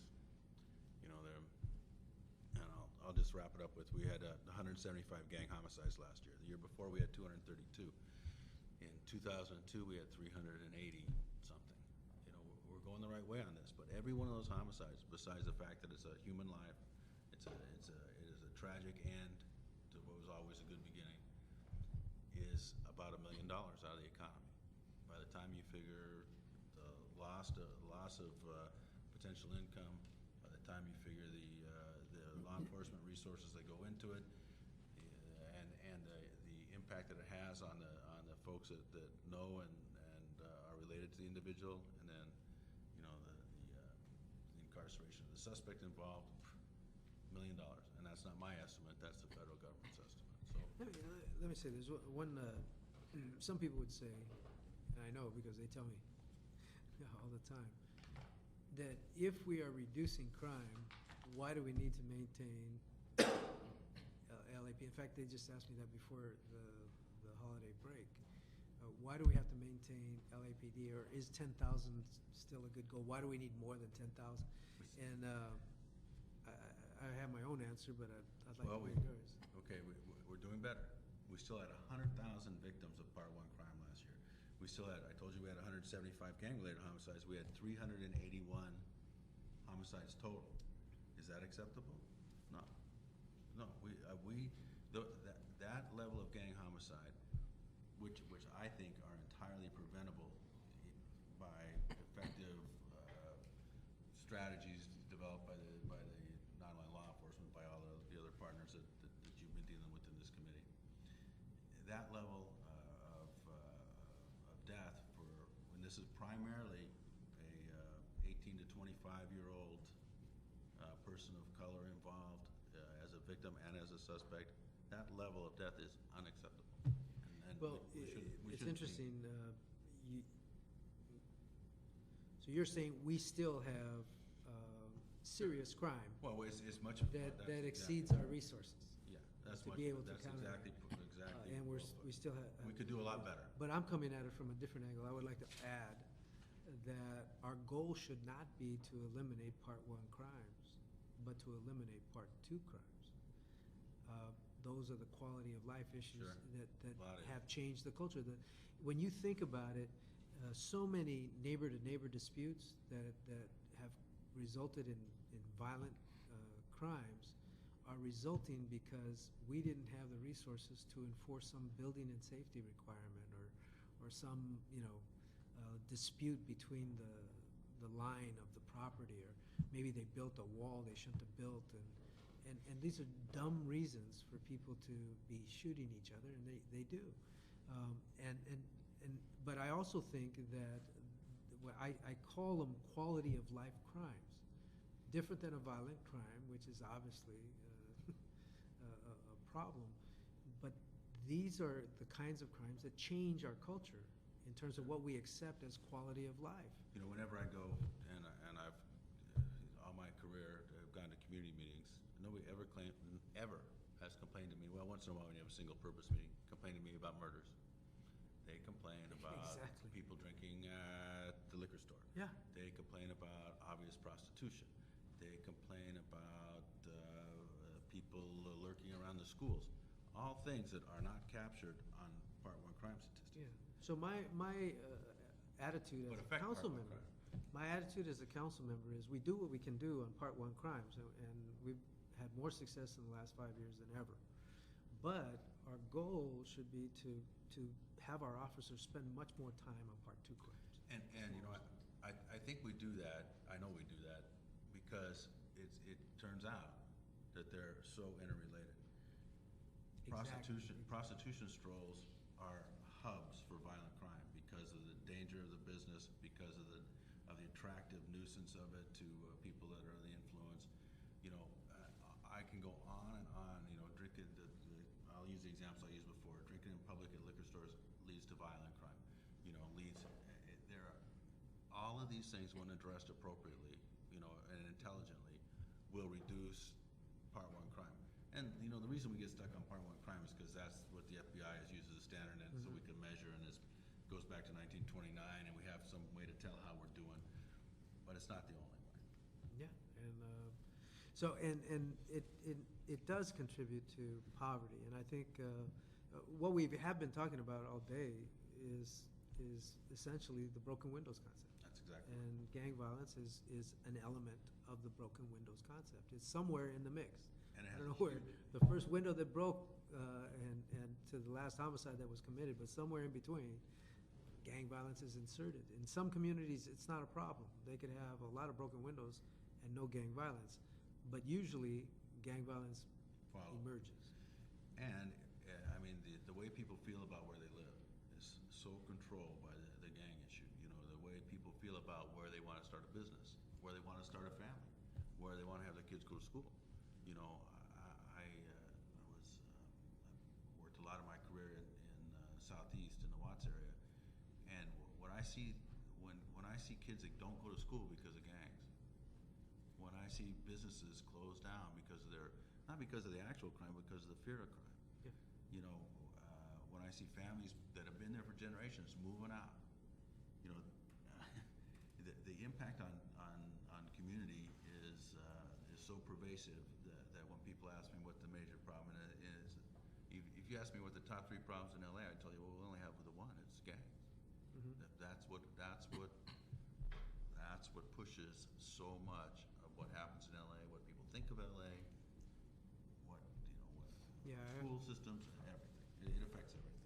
I always use the example, there was, I think it's an anecdote that we're going to incorporate into our public safety piece, but there was this kid, I conducted a hearing at Locke High School when I was a state senator, and there was a kid that I will never forget. He looked like any other kid you'd see on the south side, but his goal was to go to UCLA, and I asked him,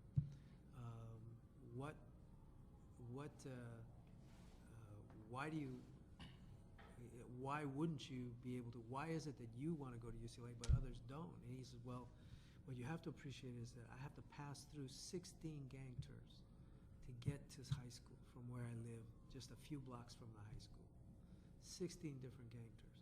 He said, my underwear right now have UCLA on them. I am wearing UCLA underwear, but I can't wear a shirt that says UCLA because I will get shot. He said, so while I have the motivation to go to UCLA, I can't tell the world and I can't pass that motivation on because I can't wear that shirt. So people look at me as they look at anybody else from South Central. So this high school kid, who obviously was mature beyond his years, and is probably graduating from UCLA about now, it was very enlightening. Just to think, when you think, you know, why wouldn't a kid go to school when they live just a few blocks away from the school, but they have to walk through. And it's really interesting because years before, when Mayor Reardon was mayor and I was a councilman back then, we actually walked that same neighborhood with Secretary of Education Bennett from the federal Secretary of Education. And we sort of took a stroll through the thing, but it wasn't the same dynamic. Today, it is life-threatening to walk to school, and that is a shame. And some of the programs that have been established are helping, but we need to do so much more.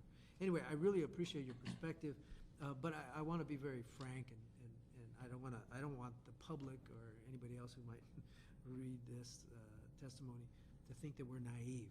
We're not suggesting that every cop is on board. We're not suggesting that the culture has been embraced by people who still want to be police officers, basically just to enforce the law, and they didn't go to college necessarily, didn't get a degree, although many of them have.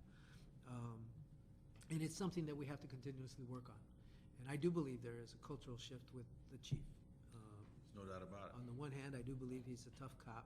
On the other hand, I do believe he has a deeper understanding of where crime begins.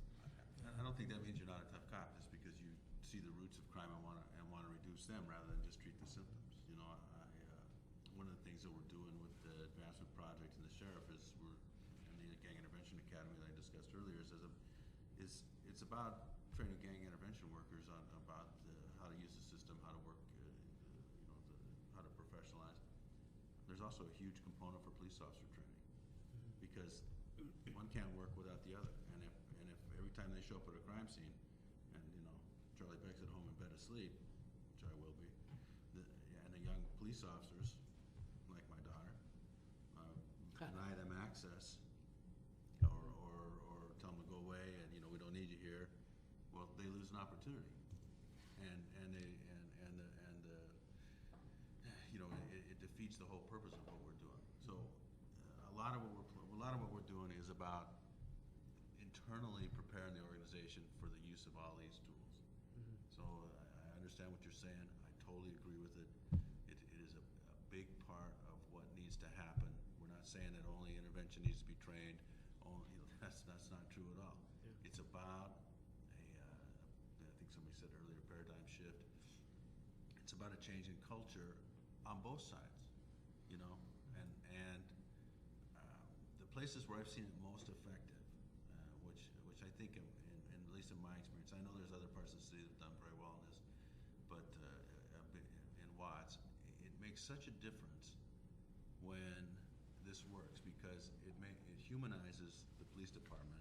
It creates partnerships that go way deeper and involve people much more likely to need the police, and it changes the way that the whole city is viewed by residents. Interesting you mentioned that, but I believe that one of the things that has assisted in the reduction of crime that hasn't really been it's not often looked at, but I believe it's the diversity of the department. Sure. And the officers on the street have a different. Now, it's not to say that if you have a black officer in a black community, they're not going to be just as tough or sometimes tougher than other cops.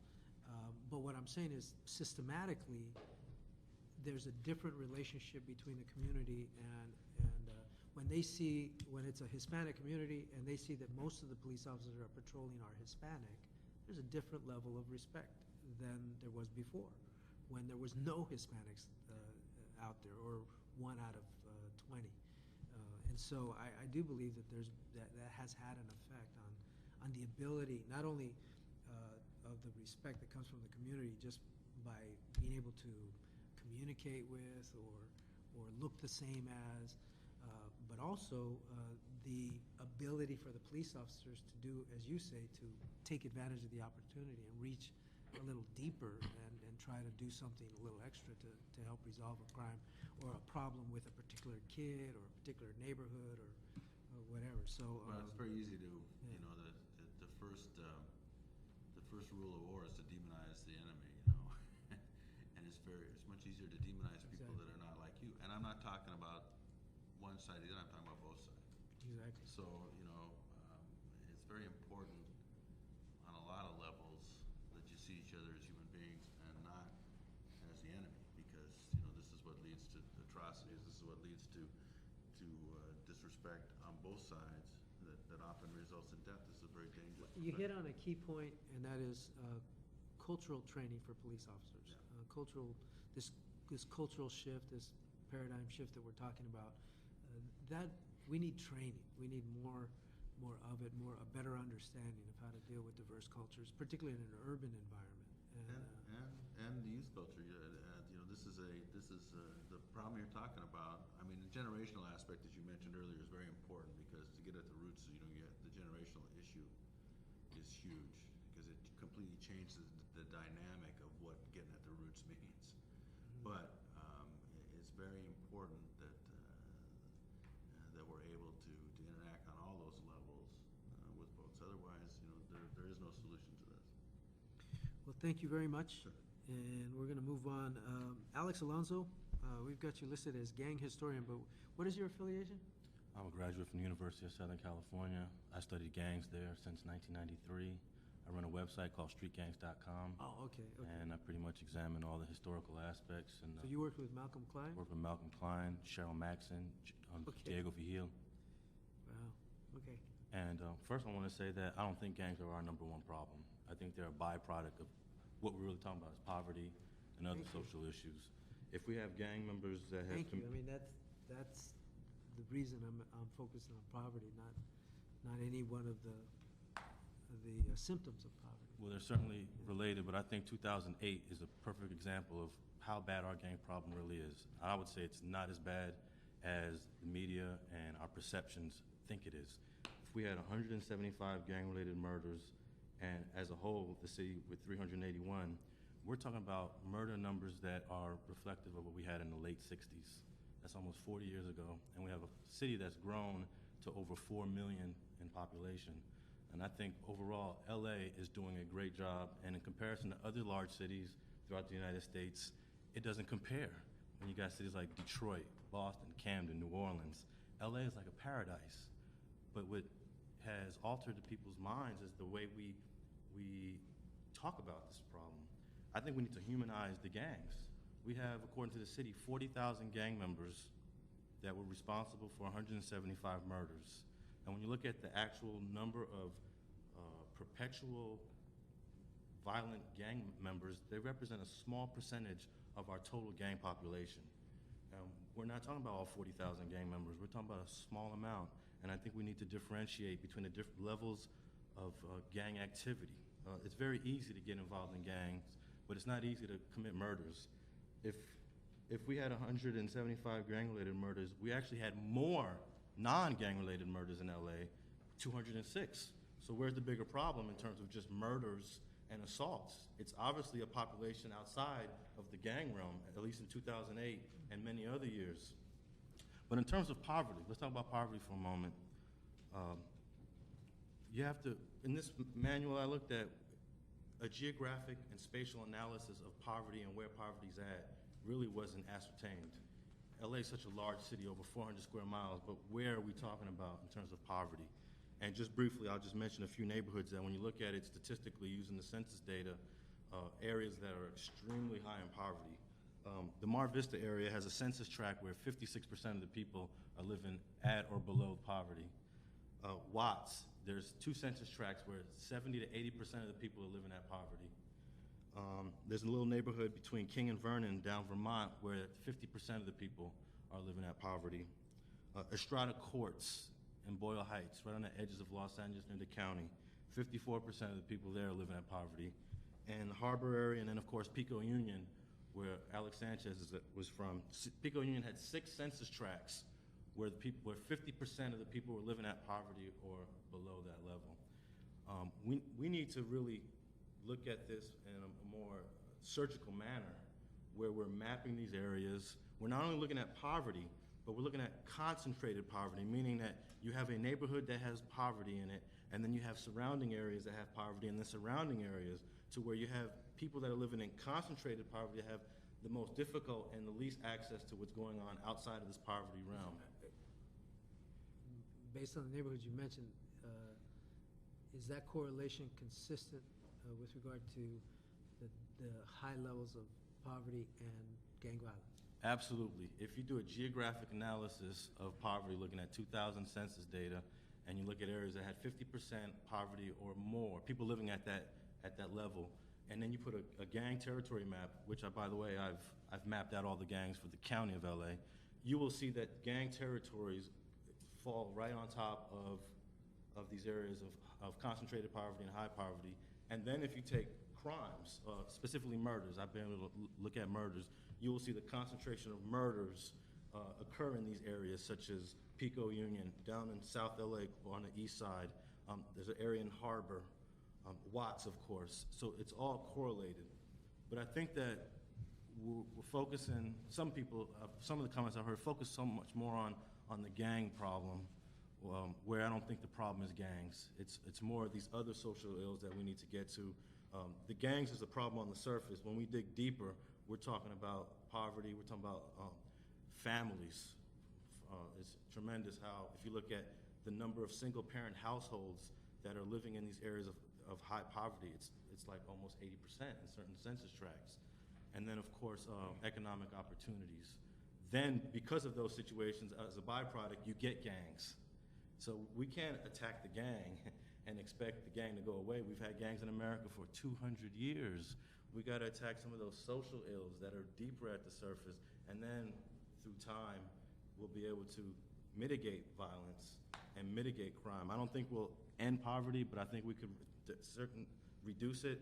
And we've been trying to end gangs for decades, but I think we can certainly reduce the crime that some of the gang members Well, commit. one example, in my district, we are in the process of redeveloping the old Price Pfister plant site. We did the same thing at the General Motors plant site in Van Nuys, in Panorama City. And essentially what you're saying is some of the gang members will be positively affected by that new development, but everybody else will benefit from it too. And so if we just focus on fixing the gang problem, we may lose sight of helping the broader population solve their problems. You'll lose sight on the people who aren't part of gangs that might eventually fall into it in the future. You had asked Alex Sanchez what percent of these individuals involved in gangs. He threw out the number 15%. He's correct. It's really 5% to 15% of the young adult population get involved in gangs, depending on what neighborhood. 15% would be a high end, like in Pico Union. 5% would be a low end. And we have to analyze that. What neighborhoods, because 15%, it sounds low, 5%, 15%, but you have 5 to 15% gang youth involved in gangs. They could control the neighborhood. They can control the community in certain areas. So we got to also examine what neighborhoods are where youth are sucked into the gang culture more at a higher rate than other neighborhoods.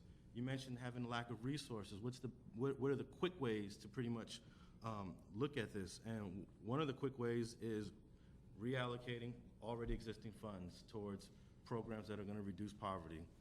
I think that law enforcement, we have a lot of law enforcement officers for the city of LA. I know Charlie Beck will probably disagree. And it's always compared to New York City. New York City has 35,000 officers, 8 million. LAPD has less than 10, 4 million. Doesn't seem equitable in terms of population. But New York City is also responsible for policing public transportation in the subways. LAPD doesn't do that here. NYPD also polices all the schools, public schools. LAPD doesn't do that here. When you look at what New York PD is responsible for in terms of policing compared to LA, and then you look at the population per officer, I think Los Angeles is on par with just about every large city. So I think trying to hire another 1,000 or 2,000 or getting it up to, I heard Chief Bratton say, we need 15,000 officers in Los Angeles to be comparable to New York. I think that's just far too many officers and too much money in the direction of law enforcement where it needs to go into some of these other programs. But my perspective is they have quality of life issues in New York too, that they're not getting to. In other words, I believe that that using police is not just about homicides. It's about taking care of the family dispute. In fact, the number one crime is family disputes. Domestic violence. And we don't have enough officers to have impact on those family disputes before they blow up. That's the problem. And that's, and whether you're talking about, people parking too many cars in their front yard, which is a huge complaint that I get, or whether you're talking about identifying the drug house on a block, even in a middle-class neighborhood.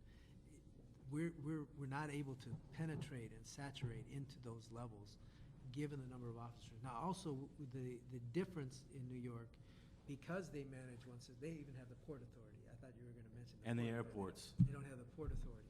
But it's all under one system. But here in LA, you have different components. So LAPD can't necessarily, direct what is going on at the airport, what is going on at the harbor, what is going on at the school district. And sometimes their strategies are not linked up. And I mean, we of course, we're going to say they are, but it's not the same. So it's not just an issue of numbers. It's an issue of method. I'm not suggesting we do that. Don't get me wrong. I'm just saying that sometimes we're comparing apples to oranges when we talk about New York or even Chicago and LA, and I'm not sure we can do that. We got what we got, and the question is whether we believe we need more of it or less. for my part, I'm not saying we need more cops to enforce gang violence. I think we need more cops to enforce the quality of life stuff, the family disputes and everything else. And I believe domestic violence it will be reduced if we could get to that level. We're not there yet, but we don't know. I mean, assuming we reduce the gang-related homicides, assuming we reduce other homicides, then we could use those resources toward more aggressively addressing domestic violence issues up front, or rape. I mean, we know the problems we've had with the issue of rape just recently. Those, we could put more resources at investigations of rape. And that to me is a solvable issue. I mean, within the next few years, I believe we can solve that issue if we throw a bunch of resources into it. But then after we're done with that, I don't know where those resources need to go, probably someplace else. But again, it goes to the other issues. So I don't want to get into it. It's something that we don't know. We really don't have a finite answer to it. But I appreciate the argument, and I understand your sentiment.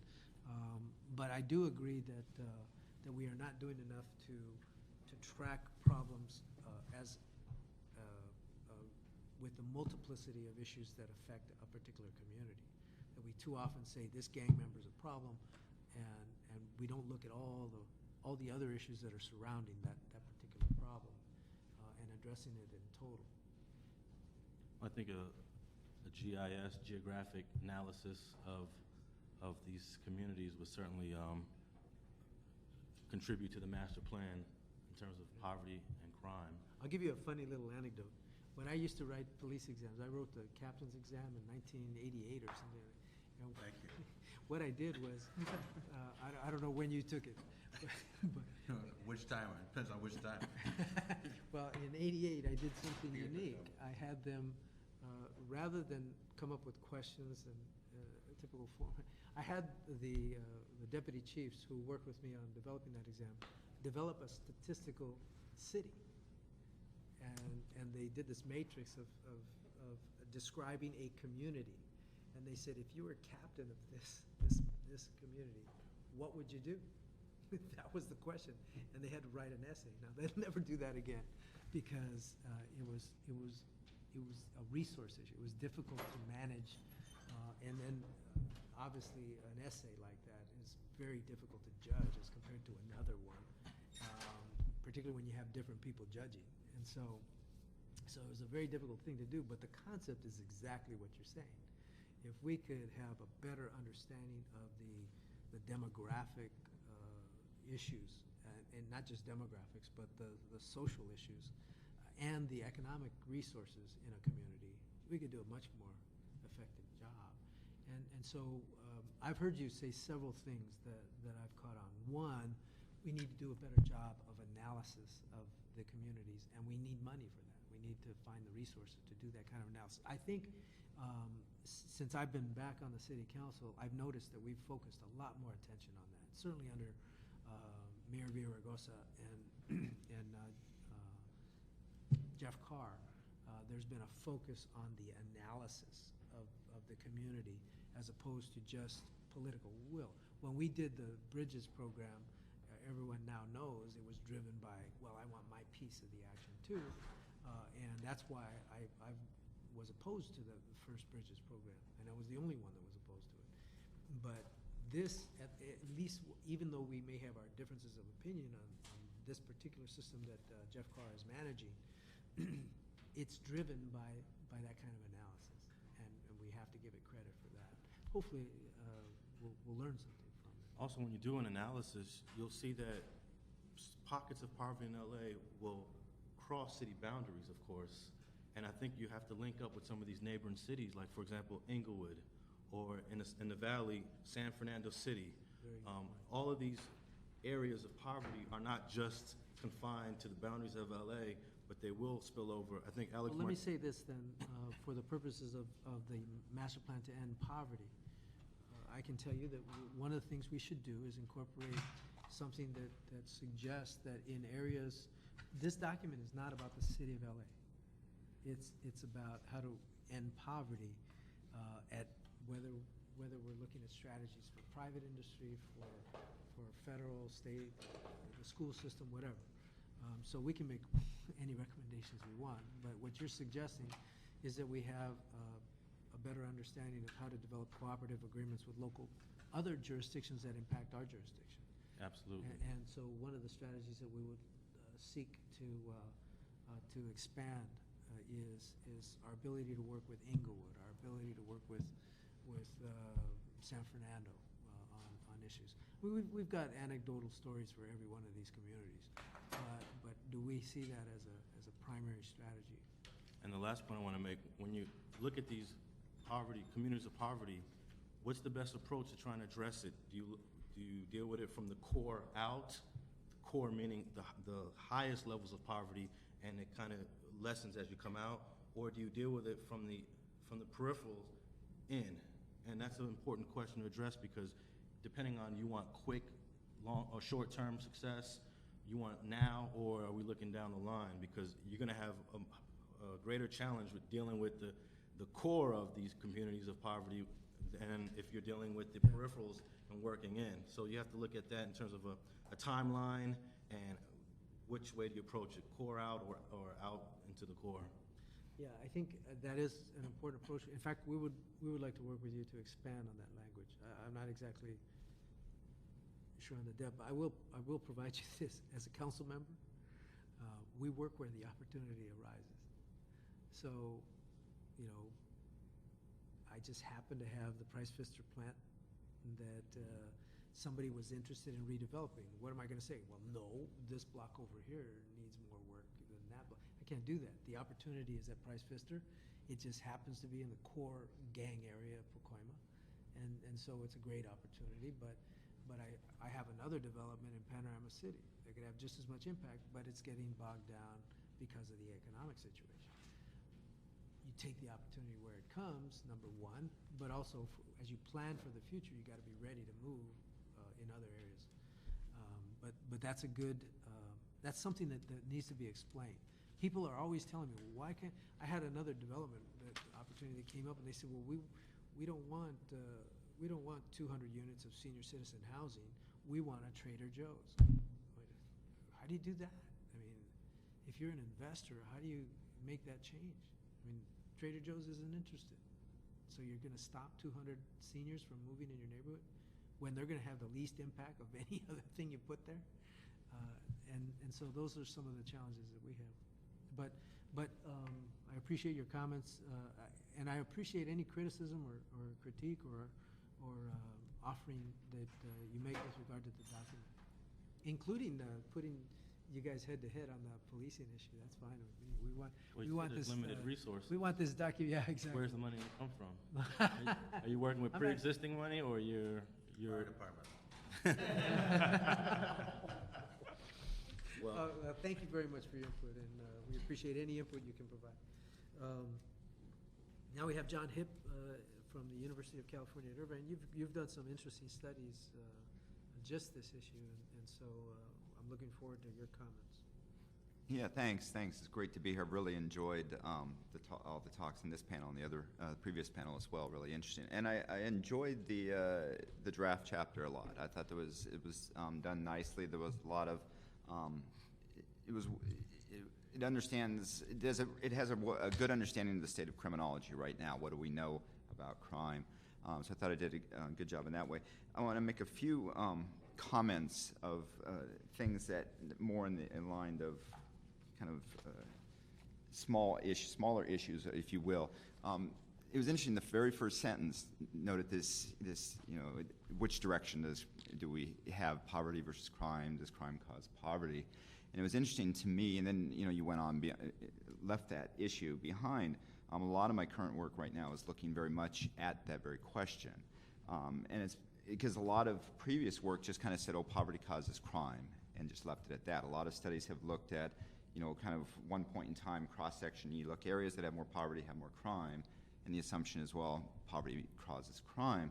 And some of my recent work has been kind of looking at that. And what I've been finding over and over is a study in LA where we found that, areas that had more crime one year had more people moving out the next year. But then, of course, you'd say, well, people are moving out. Who is willingly moving in? Well, it turned out home values were going down in these neighborhoods. Another study looking at several cities of crime, again, saw the same thing, that you saw areas that had more crime at one point in time, saw more poverty coming in later. And another study I did was looking at housing units itself. You saw, places where there was more crime. What you saw was more likely people coming in with lower income, more likely to be in poverty. So what you seem to see is this pattern, at least to some extent. That's not to say, though, that that's the way, the only way the process works, but I think that's an important part of the process, in the sense that a theme that I've been hearing is this notion of resources. I think it's incredibly important. The sense I get is, it's neighborhoods almost kind of being abandoned. You mentioned in here the idea that, the whole broken windows theory, a couple things happen. What happens? Does a neighborhood respond to that? Well, to the extent the neighborhood doesn't, you see crime starting to go up, and what do you see? Well, you see people moving out. And what you see is, in the people with the least economic resources are kind of being pushed into these neighborhoods. And I think that's an important part of the story, because then, to the extent, I think a lot of the policing, I think, has really been, it's a great shift in what we've seen is this community-based policing, trying to help, kind of to get the community involved.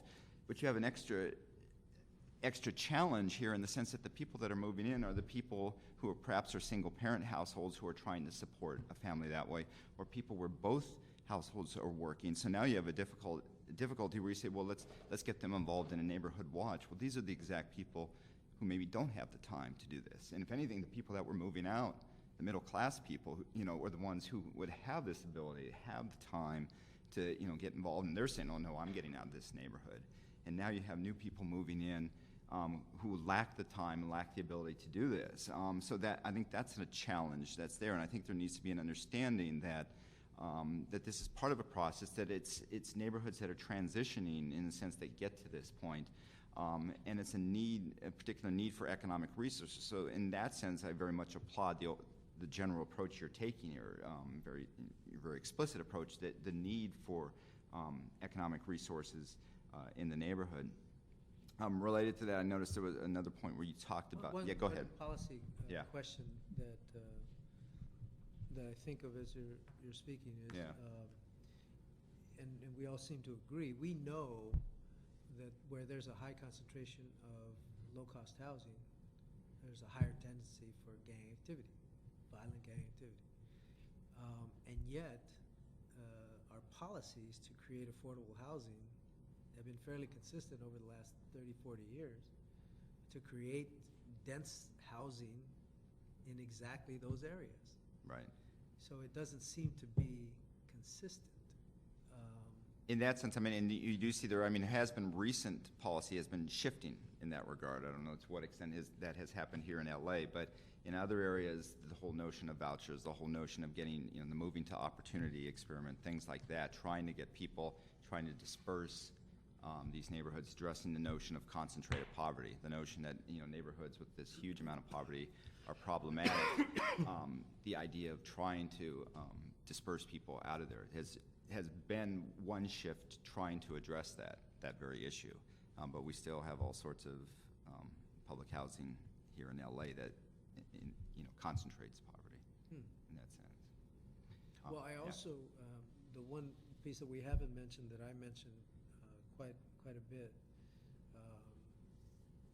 just to give you some perspective, when I was in the Senate, I wrote the legislation for the Calhoun program, and my whole focus was on home ownership, creating home ownership. In Los Angeles, we, before the foreclosure crisis, we were at about 31% home ownership rate. 69% of the people were living in homes that they did not own. And that, to me, is contributing to this problem. It's one thing to have senior housing in the West Side. It doesn't seem to have a dramatic negative impact. But to have family housing where there's been a long history of violence and poverty is almost like creating the opportunity for more to happen.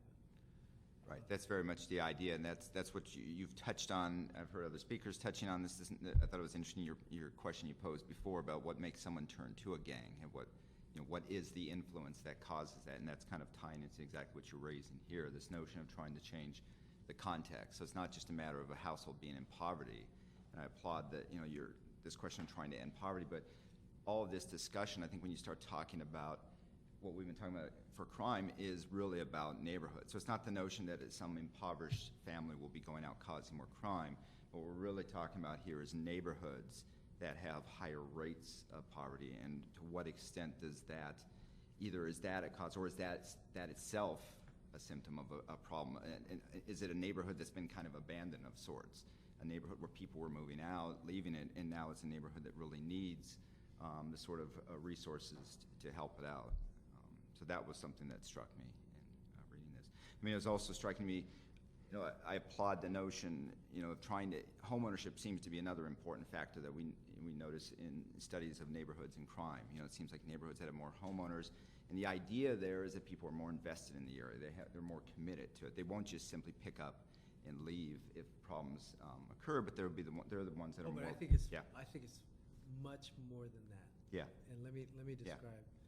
Somebody that owns their home, the conversation that they have around the dinner table is very different than the conversation around the dinner table for somebody who rents. And what I mean, much of the education that goes on in the home is critical to the future of the child. Not just the ones that stay in the neighborhood, but if parents are talking about how they purchased a home, that prepares the children to purchase a home in the future, or to even have that in their perspective in the future. If you're renting for 20 years, your kids are not necessarily going to understand how to negotiate a deal on a house, or are they even going to have the perspective that they need to own a home to develop a foundation in life? And so I'm saying that the home ownership for the individuals that own the home is one thing, but the greater benefits are the education that comes with the home ownership that goes to the next generation, the kids. And by the way, in immigrant communities, the kids are the ones that negotiate the deals. Yeah. They're the ones that have to translate for the parents. And that's why it's so critical that we focus on home ownership as a value in the city and target. You want to reduce crime? I want to increase home ownership. I mean, it makes sense. We all want to reduce crime, but how many people are saying we need to increase home ownership? And I believe that there would be a more dramatic effect on the reduction of crime if we increased home ownership. It's a fascinating point. Yeah, see, my work, I've focused on the effect that it has on the parents, and that's an interesting point you raise, and I think it's extremely plausible that it would be the kids themselves. They're also seeing the notion of saving, the notion of delayed gratification. I mean, there's a whole criminological theory about the notion of people who don't, stealing is the notion of wanting something immediately in the notion. When Alex mentioned gentrification Yeah. as a problem,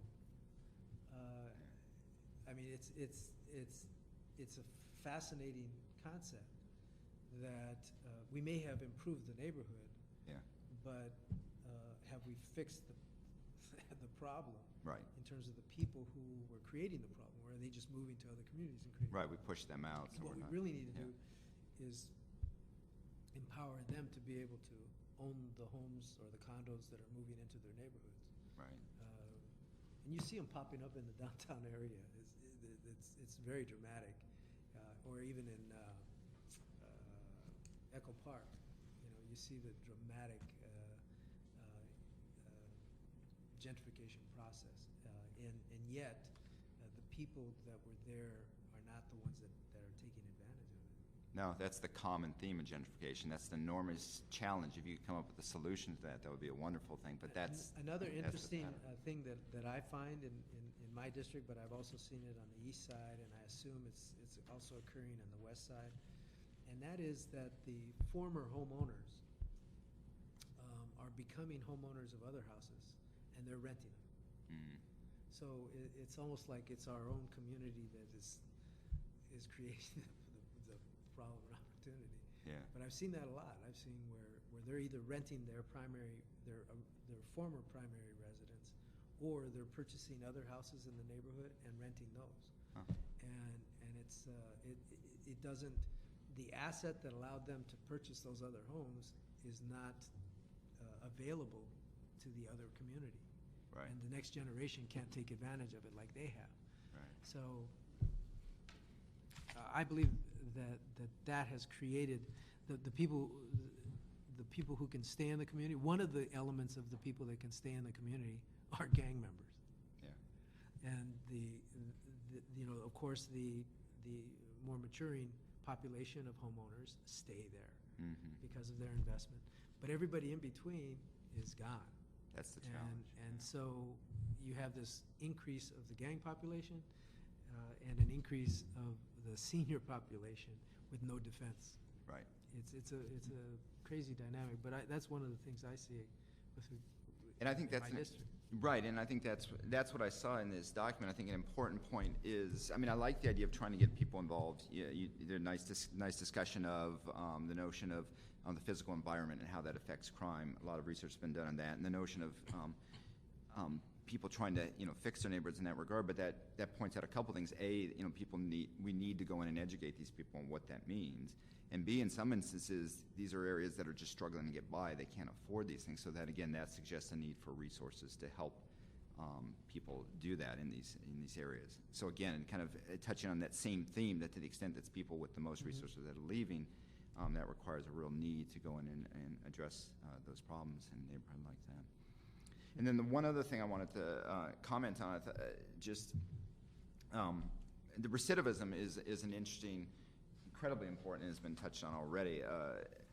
There's been work that is showing that it's, people that are going back to these worst neighborhoods are the most likely to recidivate.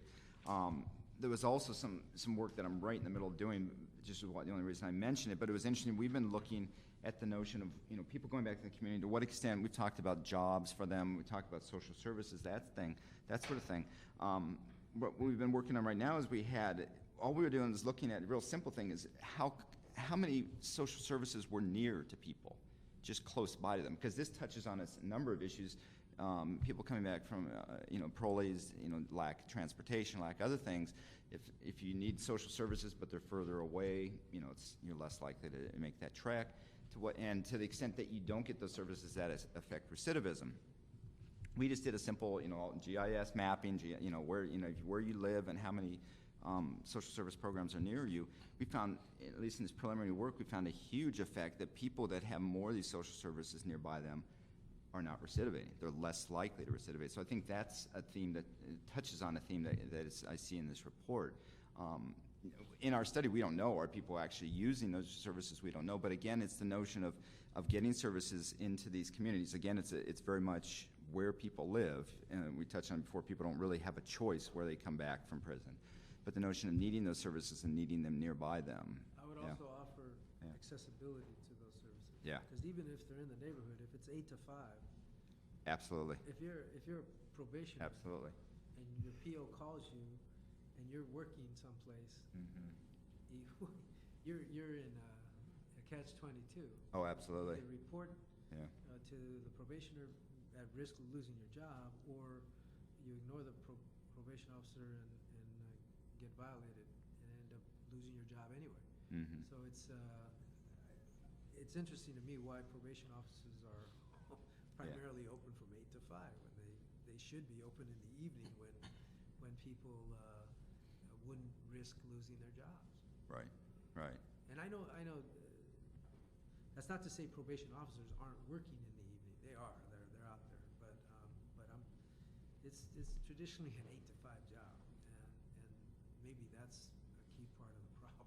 Yeah, I think you're touching on a larger structural problem. We can talk about anecdotal things, but in general, what we're talking about is just that. And so the lack of these, having these services nearby to people. To what extent a challenge we've been having with this study is knowing, okay, there's a service provider nearby, but are they at over capacity right now? Can they actually take and help those people or not? We don't have measures of that. We used a kind of a real rough proxy of that based on the number of parolees in those neighborhoods, and that seemed to work the way we expected. That areas that I'm sorry, misspoke that. Providers that had a lot of parolees nearby, they seem to have less effect on recidivism, that, just what you expect, that they were more likely to recidivate. So it seems like it's not only the need to have service providers nearby, and then, of course, the issue you raised probably about the timing, the access of it, but then if these providers are overtaxed, over capacity, that affects things as well. Exactly. Yeah. Well, thank you very much. We have one final speaker, the RAND folks. We want Paul Heaton, who is an associate economist with RAND, to weigh in on this subject. RAND does a lot of things, and it's probably one of the more interesting things. So, Mr. Heaton, tell us what you'd like to offer. Yeah, so while that's going around, let me just preface my comments by saying thanks for inviting me to participate in the panel. And, one of the things that I thought that was really encouraging as I looked over the document was it seems as though you've put some effort into thinking about what lessons we can kind of draw from existing research in terms of structuring this master plan. Obviously, this is a very complicated problem dealing with poverty in a city as big as LA, and I think in so much as you kind of try and draw from some of the things that we already know about what is more or less effective in dealing with poverty, I think that'll help you ultimately come up with a plan that's going to be more effective in serving the citizens of the city. So what I'm going to talk today about is just some estimates of the total cost of crime in Los Angeles and what that might imply as we think about policies in dealing with crime and poverty. So let me just take just 1 minute and kind of explain where these cost numbers come from. I think when the standard person thinks about the cost of crime, it's pretty natural to think, well, we have to pay police officers, we have to build prisons to incarcerate people. If I have my car stolen, I have to buy a new car, and that seems like it should go into the cost of crime. And certainly all these tangible things are important components of the cost.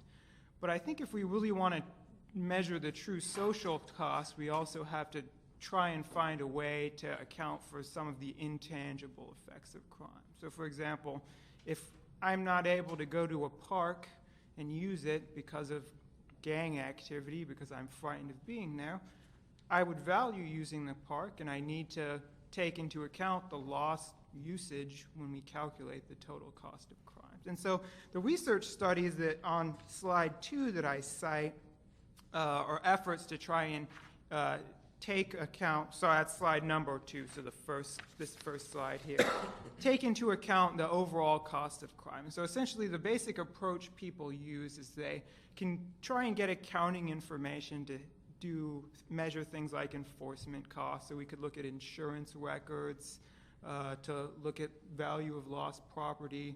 We could look at jury awards and see how juries have valued pain and suffering, for example, to think about how to value injuries. Another approach that's been used, in particular in the middle study that I cite, is actually to survey people and say, well, would you support a $100 tax increase if you knew it would decrease robberies in your neighborhood by 10%? Well, what about 200? What about 300? And based upon the answers that people give, you can essentially get a sense as to how much they value reductions in crime. So on the slide, I've listed 3 of the, I would say, probably the most cited studies in this area. And what we see is basically across the Part 1 crimes, for which we have the best estimates, the cost of each individual crime incident is pretty high. If you look at the next sheet on the handout, I've actually tried to come and translate into what we think the cost of crime in Los Angeles is. And so essentially I'm just taking an average cost of crime, multiplying it by the number of crimes we have, and then adding that up.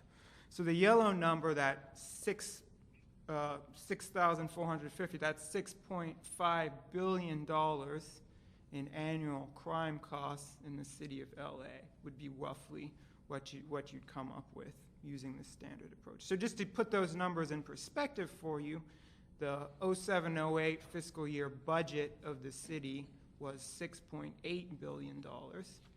The total economic output of the city is about $270 billion.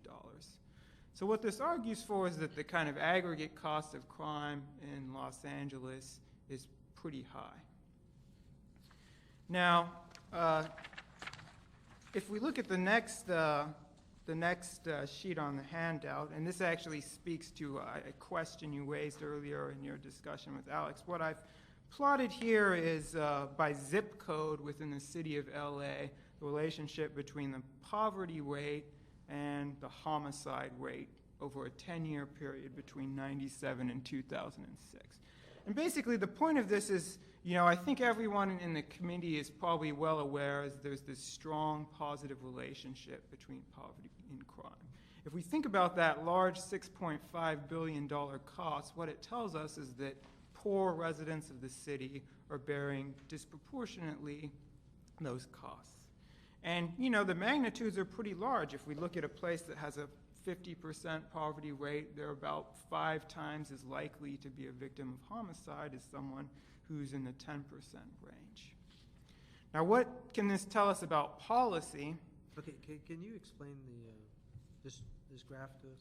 Yeah, okay. So what I've done is I've taken each zip code within the city of Los Angeles, and I've taken the census 2000 estimate of the poverty rate in that zip code, and that's what we're plotting on the horizontal axis. So, as Alex alluded to, there's all the zip codes in the city of LA. Exactly. Okay. Each dot is one zip code. And so what Alex alluded to, there's some places with really high poverty rates. You can see by these dots over here that we're kind of above 50% poverty rates. On the vertical axis is the homicide rate per 1,000 residents. So the number of people who were killed in that zip code, who lived in that zip code between 97 and 2006. And what we see is there's this kind of strong, positive relationship. And what it's telling us is something that, intuitively I think we recognize, which is when you live in a poor part of the city, you're much more likely to be a homicide victim. If we were to draw this picture for other types of crime, we'd see a similar pattern. And so really, particularly given that homicide is a very large component of the cost of crime,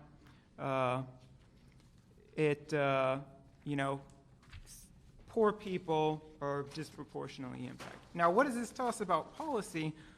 I'd say one thing that it shouldn't necessarily tell us is the fact that crime costs are really high doesn't automatically argue for we should spend money on whatever programs might reduce crime because the cost is high, and so, the benefits of those programs. I think we need to be careful to try and focus our efforts on programs for which there's strong evidence that the program is very effective. So let me give you a specific example relevant to the document that we were given to look over. So there's a section in the document that talks about more money on education. And I think that there's evidence that not all educational initiatives are created equally. So, for example, there's strong evidence from the work by Jim Heckman, a Nobel laureate economist at the University of Chicago, as well as one of my colleagues at RAND, Lynn Curley, who's looked at this issue specifically for California, that investments in early childhood education tend to have a higher payoff than investments later in life. So as we think about, what sort of policies might we want to push in the educational arena, I'd argue that there already exists a body of research that you can draw on in drafting your document that would argue that a particular intervention focused on younger people is likely to be more beneficial and more cost-effective than other types of interventions. Now, that's not just true for, kind of age. We could think about certain types of job training programs. We could think about career academies. Many of these programs have been evaluated carefully with randomized controlled trials, and we know something about what types of programs might be beneficial. And so I encourage you, and I'm happy to provide references for some of these issues as are needed to explore that research and draw from it as you think about which particular interventions you might want to ultimately, build motions within the council on. Thank you. I think, some of the things you assume are typically borne out in research, and you assume there's higher crime rates in poor areas, but sometimes you have to put it right in front of people for them to understand the policy ramification of that is we got to put more resources in this particular area, and sometimes that's the rub when you're shifting those resources from one place to another. So it helps to have that kind of hardcore evidence. When I mentioned LA's Best, it's not just the dollars that go into LA's Best. I think on a per capita basis, it's a very minimal expenditure of dollars. But what's most important about that program is it fills the gap. It merely provides supervised activities between 3 and 5, almost 6 o'clock, where they otherwise would not be supervised. They'd be home, and in a society where 50% of the families are single parent, their parent is probably working. And if they're working, then that's unsupervised time. I speak of life experience. My mother worked till 9 o'clock, and if I didn't have the after-school playground, I would have used that time from 3 to 5 every day from the time I was 8 until the time I was 12, in who knows what kind of way. And many of the kids that didn't go to the after-school playground ended up using it in a negative way. So I think that's one example where we can actually look at the effectiveness of a program. But another program that I absolutely believe in is the Head Start program. I know it's had its controversies, but the bottom line is you're providing more resources to kids who over time are going to need them more than anybody else, and make better use of it than anybody else. I'm not to get you into a policy discussion, but I value the conclusion that not only do we have to look at expanding the availability of resources, but what kinds of resources. The police are constantly challenged with this. What they've learned over time is we may be able to lock them up, but they come back. And it's better to not have to lock them up and put them, get them rehabilitated so they won't come back and create 10 more crimes that they wouldn't have otherwise. So if I could just make two Please. quick comments in reference. I think the two examples you cited were both interesting. I think, with respect to the after-school programs, I would argue that there's academic research, so I can think of a couple of papers by a guy named Lars Lefgren and Brian Jacob that I think support this notion, which anecdotally you've experienced, and demonstrate, in fact, that if we keep younger people involved in various activities, it causes them to commit less crimes. And I think in so much that, particularly for an academic audience, but also as you think about policymakers, I think in so much as you can incorporate within the document the research that kind of confirms the things that you've learned through your experience in the community, I think that'll strengthen it and make it more convincing. I also think with respect to Head Start, one of the things I really like about Head Start is that was designed with a rigorous evaluation component in it. And I think that, as we think about going forward in terms of understanding what works, thinking about how are we going to know that the programs that we say are good are actually good is something that the council should do. Interesting. On your first response, I'm reminded of a conversation I had with Gray Davis when we were talking about education, and he turned to me and he said, "Richard, if you could do anything on education, what would it be?" And I said, "More school." And he said, "Can you explain?" I said, "Well, if we believe that school is fundamentally good, then more of it has to be a good thing. So it really doesn't matter. I mean, we could get into the intricacies of trying to, from an executive position at the state level, trying to design each and every program. But if we fundamentally believe that school is good, then we let the community decide what school they want. But whether it's an after-school program, a Saturday program, a Sunday program, a before-school program, a daycare program, if we're expanding and providing more school to our kids, we've got to be creating a better society. And we were able to use that to do some very positive things, including funding after-school programming. So, so I am a believer that education is a means to a positive end. But since we have limited resources, we are challenged to find the best ways possible, which is what I think you're basically saying. I'm not suggesting we just throw our money at any schooling, but we want to hone in on those that produce the maximum results.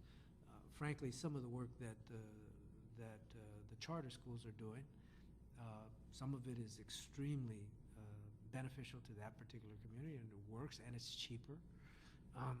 But others have not had so much success, and very minimal success, notwithstanding greater resources. So these are all important points. I want to thank all of you for testifying. It's interesting, particularly with the police department, to see this transition. I really believe that part of what's happening in society in terms of the national reduction in crime has to do with a cultural shift in our understanding of how to address crime. And that's not just from the management level of police departments trying to be politically correct at every turn. I really believe there's a fundamental shift even in the neighborhoods about the correct ways to solve crime and more people buying into it. So you no longer have necessarily African Americans who hate police. You have African Americans who are seeing African American police officers who want the police to succeed, and the Hispanics the same way. There's still tensions in our urban environment that we have to resolve that are going to continue for quite a while. But I absolutely believe that